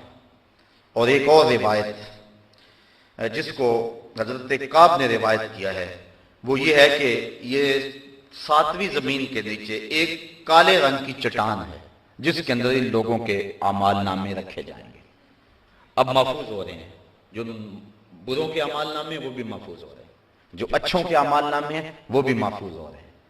بروں کے اعمال نامے، فجار کے اعمال نامے سجین میں رکھے جا رہے ہیں، اور وہ 7 زمینوں کے نیچے ایک سیاہ رنگ کا پتھر ہے، چٹان ہے، ایک وادی ہے، ایک اس میں رکھے جا رہے ہیں۔ وما ادراک ما سجین، اور فرمایا تم کیا جانو کہ وہ سجین کیا ہے، تمہیں نہیں پتا وہ سجین کیا ہے، تمہارے نامہ اعمال وہاں لکھے جا رہے ہیں، یہاں کر رہے ہو، یہاں فرشتے بھی لکھ رہے ہیں، وہاں بھی لکھے جا رہے ہیں۔ کتاب مرقوم، وہ رقم کی گئی کتاب ہے، لکھے گئے نام اعمال ہیں۔ ویل یومئذ للمکذبین، خرابی ہے اس دن ان لوگوں کے لیے جو آخرت کے دن کو جٹلاتے ہیں، جو اس دن کی تکذیب کرتے ہیں۔ الذین یکذبون بیوم الدین، جو انصاف کے دن کو جٹلاتے ہیں۔ وہ کہتے ہیں یہ جہاں مٹھا اگلا کس نے لٹھا، کوئی کہتا ہے دیکھ لیں گے، کوئی کہتا ہے بابر بیش کوش کے عالم دوبارہ نیست، یہ دنیا ہی سب کچھ ہے، بس زندگی کے نفع اس دنیا سے ہی حاصل کر لو، اس کی ساری ترجیحات دنیا ہے۔ ذرا میں اور آپ غور تو کریں، صبح سے لے کر شام تک اور شام سے لے کر صبح تک کس مقصد کے لیے زندگی گزار رہے ہیں؟ یہ کیا سب کچھ دنیا ہی ہے یا کوئی اور جہان بھی موجود ہے؟ اگر کوئی اور جہان بھی موجود ہے تو اس کے لیے ہم آگے کیا بھیج رہے ہیں، کیا کر رہے ہیں؟ ہم یہ نہیں کہتے کہ دنیا کے لیے کاروبار نہ کرو، کمائی نہ کرو، لیکن جہاں جتنا رہنا ہے وہاں اتنا ٹھکانہ بناؤ۔ 10 دن کے لیے سفر پہ جاتے ہو، بیرون ملک جاتے ہو، وطن میں کہیں چلے جاتے ہو، تو وہاں 10 دن رہنا ہو تو وہاں آپ کوئی کوٹھی تو نہیں خریدتے، وہاں تو ایک ہوٹل کا کمرہ کرائے پہ لیتے ہیں۔ میاں یہاں ایک کوٹھی خرید لو نا، کہتے نہیں بس میں نے 10 دن تو رہنا ہے، تو جہاں 10 دن رہیں وہاں مکان کرائے پہ لیا جاتا ہے، اور جہاں 10 سال رہنا ہے، زیادہ رہنا ہے، وہاں چلو آپ ایک مکان بنا لیں، اور جہاں ہمیشہ ہی رہنا ہے، زندگی کا خاتمہ ہی نہیں ہے، نقطہ انجام ہی نہیں ہے، زندگی ختم ہی نہیں ہونی ہے، تو کبھی سوچا اس کے لیے کیا بنایا؟ اس کے لیے یا ایھا الذین آمنوا اتقوا اللہ ولتنظر نفس ما قدمت لغد، اللہ فرماتا ہے ایمان والو اللہ سے ڈر جاؤ، اور ہر جان یہ سوچے اس نے آنے والے کل کے لیے آگے کیا بھیجا۔ دنیا کا تو تمہیں پتا ہے، اتنی ہماری جائیداد ہے، اتنی پراپرٹی ہے، اتنی دولت ہمارے پاس بینکوں میں موجود ہے، اتنی ہماری مالیت کا مکان ہے، یہ کوٹھی اتنی مالیت کی ہے، زیورات ہمارے پاس جو ہے وہ اتنی مالیت کی ہیں، یہ تو سارا حساب ہے ہمیں، لیکن کبھی یہ بھی سوچا کہ آخرت میں کیا بھیج چکے ہیں؟ وَلْتَنْظُرْ نَفْسٌ مَا قَدَّمَتْ لِغَدٍ، ہر جان یہ دیکھے اس نے آنے والے کل کے لیے کیا بھیجا۔ یہ ساری زندگی کتنی ہے؟ 50 سال کی، 60 سال کی، 100 سال کی لگا لیں، لیکن حشر کا ایک دن 50,000 سال کا ہوگا، 50 سال کا نہیں، 100 سال کا بھی نہیں، 50,000 سال کا ایک دن ہوگا، پہلا دن، اور اس کے بعد پھر موت کو مینڈے کی شکل میں لا کے ذبح کر دیا جائے گا، موت کو بھی موت آ گئی۔ اب ایسی زندگی جو کبھی ختم نہیں ہوگی، اس زندگی کو برباد کر لیں اور اس زندگی کو سنوار لیں، اس سے بڑی نادانی اور کیا ہو سکتی ہے؟ کوشش تو ہو دونوں زندگیاں سنور جائیں، ربنا آتنا فی الدنیا حسنۃ وفی الآخرۃ حسنۃ، یہ بھی ٹھیک ہو جائے وہ بھی ٹھیک ہو جائے، لیکن اگر دونوں میں ایک کو ترجیح دینا پڑے تو اس ابدی اور سرمدی زندگی کو ترجیح دیں۔ تو کہا کہ اس دن کو جھٹلا دیا، ایک ہے زبان سے جھٹلانا، تکذیب کرنا، میں نہیں آخرت کو مانتا، اور ایک ہے اپنے عمل اور اپنے رویے سے آخرت کی تکذیب کرنا، اپنے انداز معاشرت سے آخرت کی تکذیب کرنا۔ میں اور آپ دیکھیں ہمارا جس طرح کا رویہ ہے زندگی گزارنے کا، کیا ہمارا عمل، ہمارا کردار، ہمارے شب و روز، ہماری زندگی کے لیل و نہار آخرت کی تکذیب نہیں کر رہے ہیں؟ جو کچھ ہے اس دنیا کے لیے یہ آخرت کے لیے ہم نے کیا آگے بھیجا، اور آخرت کے حوالے سے ہماری تگ و تاز کیا ہے، ہماری فکر کیا ہے، ہماری جد و جہد کیا ہے۔ پچھلے دن ایک فوتگی ہو گئی، تو قبر میں تدفین کر کے شام کا وقت تھا، جب واپس پلٹے تو میں اپنے گھر میں آ بیٹھ کر کے سوچنے لگا، اس شخص سے تعلق تھا، تو عشاء کی نماز کے بعد نیند نہیں آ رہی تھی، تو کافی دیر تک مغفرت کی دعا میں مشغول رہا۔ جب پچھلا پہر ہوا تو میرے دل میں ایک بات آئی، اور مجھے 2-3 دن تک اس بات نے تڑپائے رکھا۔ میں نے کہا بیٹے نے انٹرویو دینا ہونا تو اس کو انٹرویو پہ بھیج کے ماں باپ مصلے بھی بچھاتے ہیں، اور ماں باپ دعائیں بھی کرواتے ہیں، اور ہمیں بھی فون کرتے ہیں، لیکن اس کے ماں باپ نے مجھے فون نہیں کیا کہ بیٹا سخت انٹرویو اب اس سے لیا جائے گا تو جناب دعا کرنا۔ یعنی ہماری آخرت کے معاملے میں جو ترجیح ہے وہ نہیں رہی ہے۔ بیٹا یا بیٹی یا عزیز قبر میں اتر جائے تو اس کے بارے میں ہم وہ فکر مند نہیں ہوتے جو اس کے دنیا کے معاملات کے اندر ہماری فکر مندی ہوتی ہے۔ اور اس کو ذرا تھوڑے لمحوں میں تنہائی میں کبھی سوچنا کہ ایسا ہی نہیں ہے، تو ہمارا عمل، ہمارا رویہ اور ہماری زندگی جو ہے یہ آخرت کی تکذیب کر رہی ہے۔ تو اللہ تعالیٰ جل شانہ نے ارشاد فرمایا وَيْلٌ يَوْمَئِذٍ لِّلْمُكَذِّبِينَ، خرابی ہے اس دن کو جھٹلانے والوں کے لیے، اس دن کی تکذیب کرنے والوں کے لیے۔ کوئی کہتا ہے یہ جہاں مٹھا اگلا کس نے ڈٹھا، کوئی کہہ رہا جی دیکھ لیں گے آخرت آئے گی تو دیکھ لیں گے، اتنا آسان تو نہیں ہے۔ ایک شخص کہتا ہے جی جہنم میں گئے بھی تو ایک جھٹکا لگے گا، ایک بس غوطہ لگے گا اور آ جائیں گے۔ فما اصبرہم علی النار، لوگوں کا آگ پر کتنا حوصلہ ہے۔ حضور علیہ السلام تشریف فرما تھے کہ اچانک ایک دھماکے کی آواز آئی، فرمایا صحابہ جانتے ہو یہ آواز کیسی ہے؟ کہا اللہ و رسولہ عالم، اللہ اور اس کا رسول خوب جانتا ہے۔ فرمایا 70 سال قبل ایک پتھر جہنم میں پھینکا گیا تھا، اب یہ اس کے پیندے میں گرا ہے، یہ گرنے کی آواز ہے۔ تو 70 سال کی گہرائی ہے جہنم میں، اگر ایک ہوتا بھی لگا تو 140 سال تو لگ جائیں گے، تو کتنا حوصلہ ہے۔ فما اصبرهم علی النار، اللہ قرآن میں کہتا ہے لوگوں کا کتنا حوصلہ ہے آگ پر، کتنی دلیری اور کتنی ہمت ہے آگ پر. کوئی کچھ بول رہا ہے، کوئی کچھ بول رہا ہے. دنیا میں تو تھوڑی سی تکلیف آ جائے تو دن کو تارے نظر آ جائیں، اور دنیا کی تکلیفیں آخرت کی تکلیفوں کے مقابلے میں حیثیت ہی کیا رکھتی ہیں. تو ماں باپ کو جہاں اولاد کے اچھے مستقبل کی فکر ہوتی ہے، اس کا مستقبل ٹھیک ہو جائے، اور مستقبل سے مراد اس کی دنیا کی زندگی کے آخری ایام، کبھی اس کا مستقبل آخرت کا مستقبل بھی سوچنا چاہیے. بچہ اگر سکول میں نہ جائے تو ماں باپ کو پریشانی ہو جاتی ہے بڑی، اور تعویذ بھی کرواتے پھرتے ہیں، دعائیں بھی منگواتے پھرتے ہیں کہ یہ بچہ پڑھ نہیں رہا، دل نہیں لگا رہا، کتنے دن ہو گیا سکول نہیں جا رہا، ماں کا چین لٹ گیا، باپ کا چین لٹ گیا. اور مسجد میں اگر نماز پڑھنے نہ جائے تو کیا ماں باپ کو اتنی ہی پریشانی ہوتی ہے؟ اگر اتنی ہی پریشانی ہوتی ہے تو پھر مبارک ہو، ویسے ہونی زیادہ چاہیے، لیکن اگر نہیں ہوتی تو پھر سوچنا ہوگا ہم نے کس کو ترجیح دی. ہم صبح بھیجتے ہیں نا سکول میں بچے کو، تو کتنا تیار کرتے ہیں اس کو، نئے کپڑے جوتے پالش کر کے، ماں کتنے جتن کرتی ہے. اور صبح جب بچے کو مسجد میں بھیجتے ہیں نا تو بستر سے اٹھاتے ہیں اور جو ہے وہ اس کی گردن پہ تھپکی مارتے ہیں کہ چل مسجد میں، اور اس کی ناک بھی بہہ رہی ہوتی ہے اور کپڑے بھی اس کے گندلے اور عجیب حالت میں صبح کے وقت مساجد کے اندر بچے بیٹھے ہوئے ہوتے ہیں. اللہ کا قرآن پڑھانے کے لیے بھیجا ہے جس کو بغیر وضو ہاتھ بھی نہیں لگا سکتے، تو ہم نے کس حالت میں بھیج دیا، اور جب سکول بھیجا تو کس حالت میں بھیج دیا. میں یہ نہیں کہتا کہ بچوں کو اس انداز میں سکول نہ بھیجو، صفائی ستھرائی دین کا حصہ ہے، لیکن جب قرآن مجید پڑھنے کے لیے تم نے بھیجا تمہیں یہی اہتمام کرنا چاہیے تھا. وما قدر اللہ حق کا قدرے، اللہ فرماتا لوگوں نے اللہ کی قدر کا جو حق تھا وہ ادا ہی نہیں کیا ہے.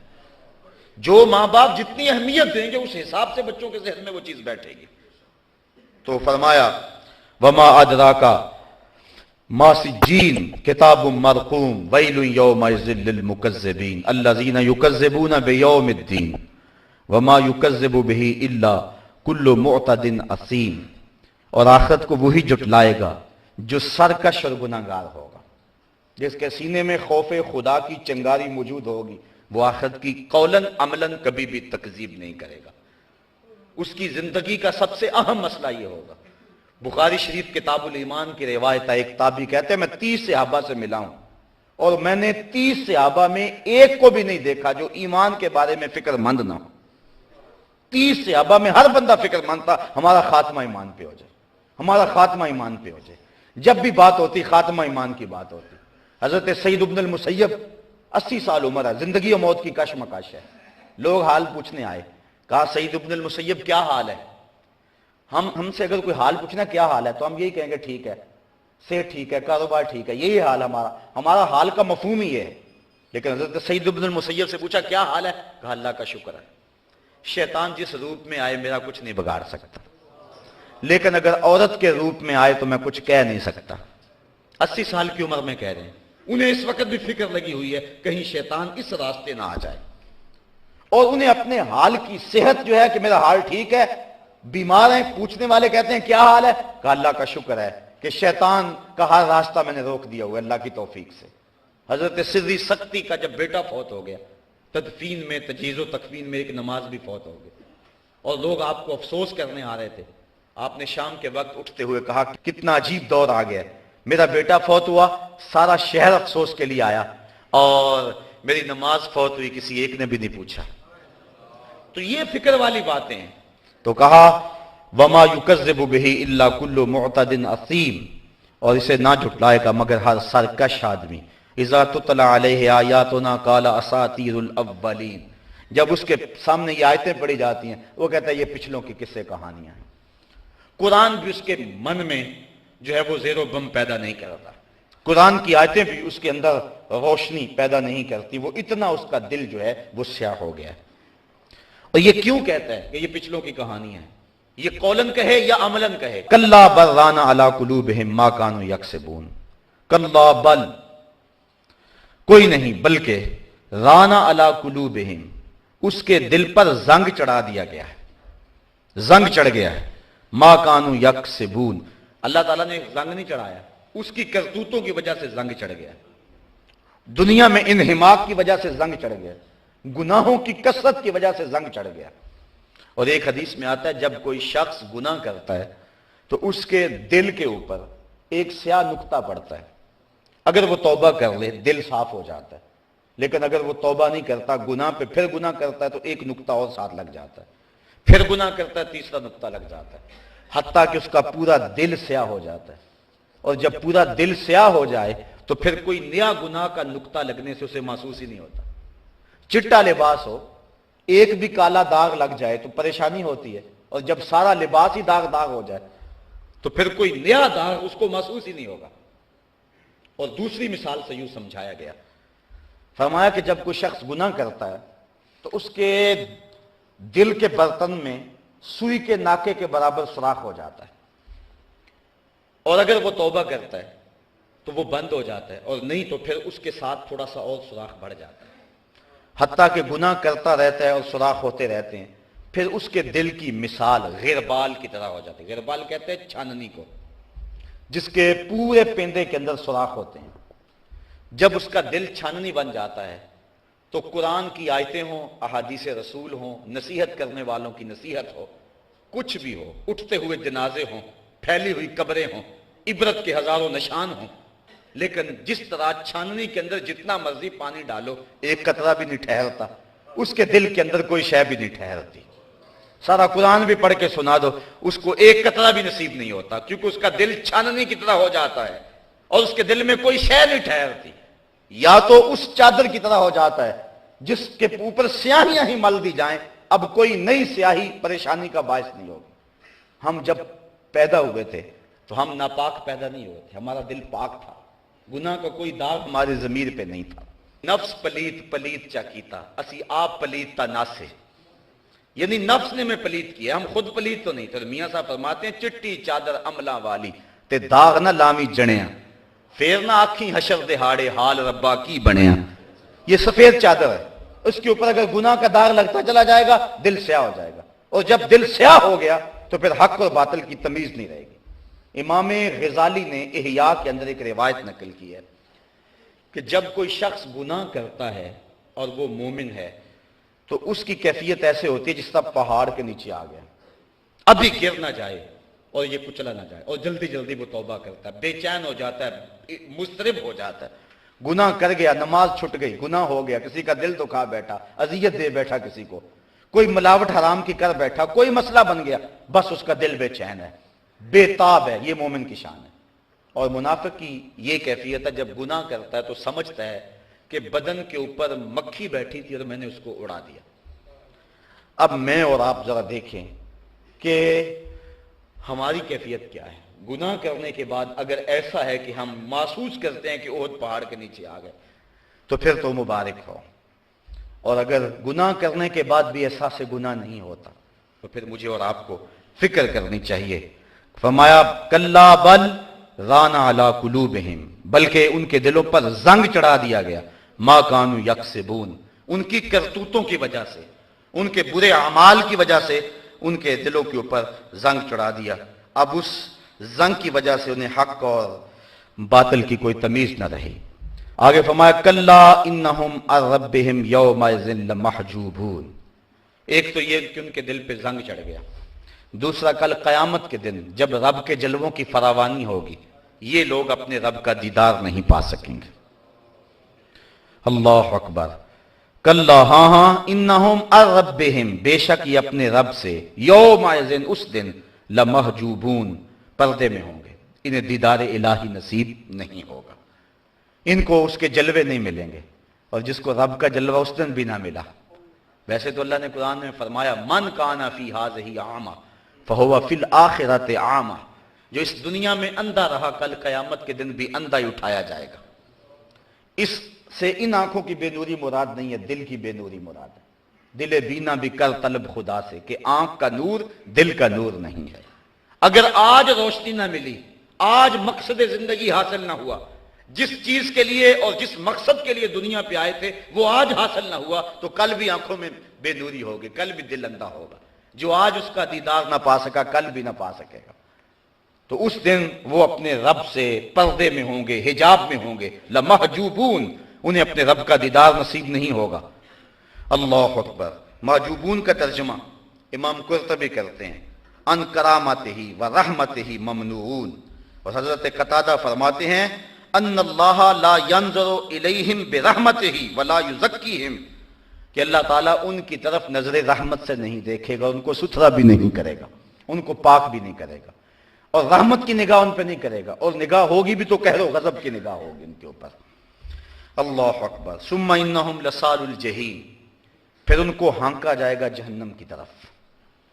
ویسے جہنم کو حشر کے میدان کے اندر زنجیریں ڈال کر 70,000 فرشتے لے کر کے آئیں گے، اور جہنم کا چنگھاڑنا وہ اتنا سخت ہوگا کہ سینوں کے اندر دل دہلیں گے، اور پھر جہنم ایک لمبی سی گردن نکالے گی، اس کو ایک گردن دی جائے گی، اور ایسے لوگوں کو وہ اپنی گردن میں لپیٹ کر اپنے اندر کھینچ لے گی۔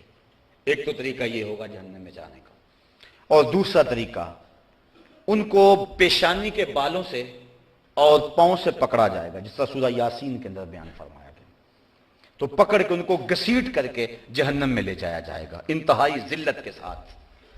وہ چیختے چنگاڑتے رہیں گے لیکن ان کی کوئی فریاد نہیں سنی جائے گی۔ ثم انہم لصال الجحیم، یہ کن کی بات ہو رہی ہے؟ جو آخرت کے دن کو جھٹلاتے ہیں، قرآن کی آیتیں ان پہ اثر نہیں کرتی، اس کو پچھلوں کی قصہ کہانی سمجھتے ہیں، ان کے دل پہ زنگ چڑھ چکا ہے۔ سارا قرآن بھی پڑھ کے سنا دو، من میں اجالے نہیں ہوتے، چھلنی کی طرح ان کے اندر ایک بھی قطرہ نصیحت کا نہیں ٹھہرتا۔ اللہ اکبر۔ ثم یقال ھذا الذی کنتم بہ تکذبون، پھر جہنم میں پھینک کر ان کو کہا جائے گا ھذا الذی، یہ ہے وہ، کنتم بہ تکذبون، جس کی تم تکذیب کرتے تھے، جس سے تم ڈرتے نہیں تھے، جس کی تمہیں پرواہ نہیں تھی، جس کے بارے میں تمہارا خیال تھا یہ کہیں وہم اور گمان نہ ہو، یہ واعظین کی کہانیاں نہ ہو، بس ڈراوا اور دھمکاوا نہ ہو، جس کو تم یہ کہتے تھے کوئی بات نہیں ہے، کہا جائے گا ثم یقال، پھر کہا جائے گا ھذا الذی کنتم بہ تکذبون، یہ ہے وہ جس کی تم تکذیب کرتے تھے۔ کلا ان کتاب الابرار لفی علیین، اور فرمایا سن لو بے شک جو نیکوکار ہیں ان کا جو لکھا ہوا ہے وہ علیین میں ہوگا۔ اب علیین کیا ہے؟ آگے فرمایا وما ادراک ما علیون، علیون کیا ہے؟ تم کیا جانو علیین کیا ہے؟ کتاب مرقوم، وہ ایک ایسی کتاب ہے جس کے اوپر مہر لگی ہوئی ہے، تمہارا نام اعمال جو مہر زدہ ہے۔ یشہدہ المقربون، وہ ایسی جگہ پہ ہوگا، عرش کی دائیں سمت یہ مقام ہے علیین، جہاں نیکوں کے اعمال نامے رکھے گئے ہیں۔ اور یشہدہ المقربون، مقرب فرشتے ان جگہوں کی زیارت کرنے آتے ہیں، روزانہ فرشتے جاتے ہیں جو علیین کی زیارت کرتے ہیں کہ یہ وہ جگہ ہے جہاں نیک لوگوں کے اعمال نامے رکھے گئے ہیں۔ ان الابرار لفی نعیم، بے شک جو نیکوکار ہیں وہ نعمتوں میں ہوں گے، چین کی زندگی میں ہوں گے۔ دنیا پر تو دکھ دیکھ لیا، اذیتیں بھی سہ لی، تکلیفیں بھی سہ لی، سحری کو وقت اٹھے، سارا دن روزے سے رہے، نظر پہ پہرا بٹھایا، خیالوں کو آوارہ نہیں ہونے دیا، سوچوں کو بے لگام نہیں ہونے دیا، اپنے رزق کے اندر حرام کا ایک لقمہ بھی شامل نہیں ہونے دیا، زمانے کی دوڑ سے پیچھے رہ گئے، لوگ انہیں دقیانوس بھی کہتے رہے، کوئی انہیں مسیطڑ کہہ کے تانا بھی دیتا رہا، لیکن دنیا پر انہوں نے اپنی حفاظت کی۔ ان الابرار لفی نعیم، یہ نیکوکار چین کی زندگی میں ہوں گے۔ علی الارائک ینظرون، تختوں پر بیٹھے ہوئے ہوں گے، تختوں پر بیٹھے ہوں گے، ینظرون، اور دیکھتے ہوں گے۔ کیا دیکھیں گے؟ اس پر مفسرین کی مختلف آراء ہیں۔ بعض کہتے ہیں کہ جہنم کے اندر جو ان کے دشمن جل رہے ہوں گے ان کو دیکھیں گے، جو ان کو دنیا پہ تانے دیتے ہوں گے ان کو دیکھیں گے، اور ایک قول یہ ہے علی الارائک ینظرون، وہ وہاں تختوں پہ بیٹھ کے اپنے رب کا نظارہ کریں گے اور جنت کی نعمتوں کو دیکھیں گے۔ تعرف فی وجوہہم نضرۃ النعیم، اور اے مخاطب تو ان کے چہروں سے ہی ان کے اندر کی تازگی کو جان لے گا، ان کے اندر کتنی خوشی ہے، ان کا دل کتنا اچھل رہا ہے، ان کے من میں کتنی خوشیوں کا احساس ہے۔ تعرف، تو پہچان لے گا، فی وجوہہم، ان کے چہروں سے، کیا؟ نضرۃ النعیم، نعمت کی جو تازگی ہے، ان کے اندر کو جو رب نے مالا مال کیا ہے، ان کے سینے میں جو اجالے کیے ہیں، اور رب کے دیدار کے بعد ان کے چہرے پہ جو تازگی آئی ہے، وہ تجھے پہچاننے میں دیر نہیں لگے گی۔ جب تو دیکھے گا تو پہچان لے گا کہ ان چہروں نے تو رب کو دیکھا ہوا ہے۔ تعرف فی وجوہہم نضرۃ النعیم، ایک تو یہ ان کو نعمت دی جائے گی،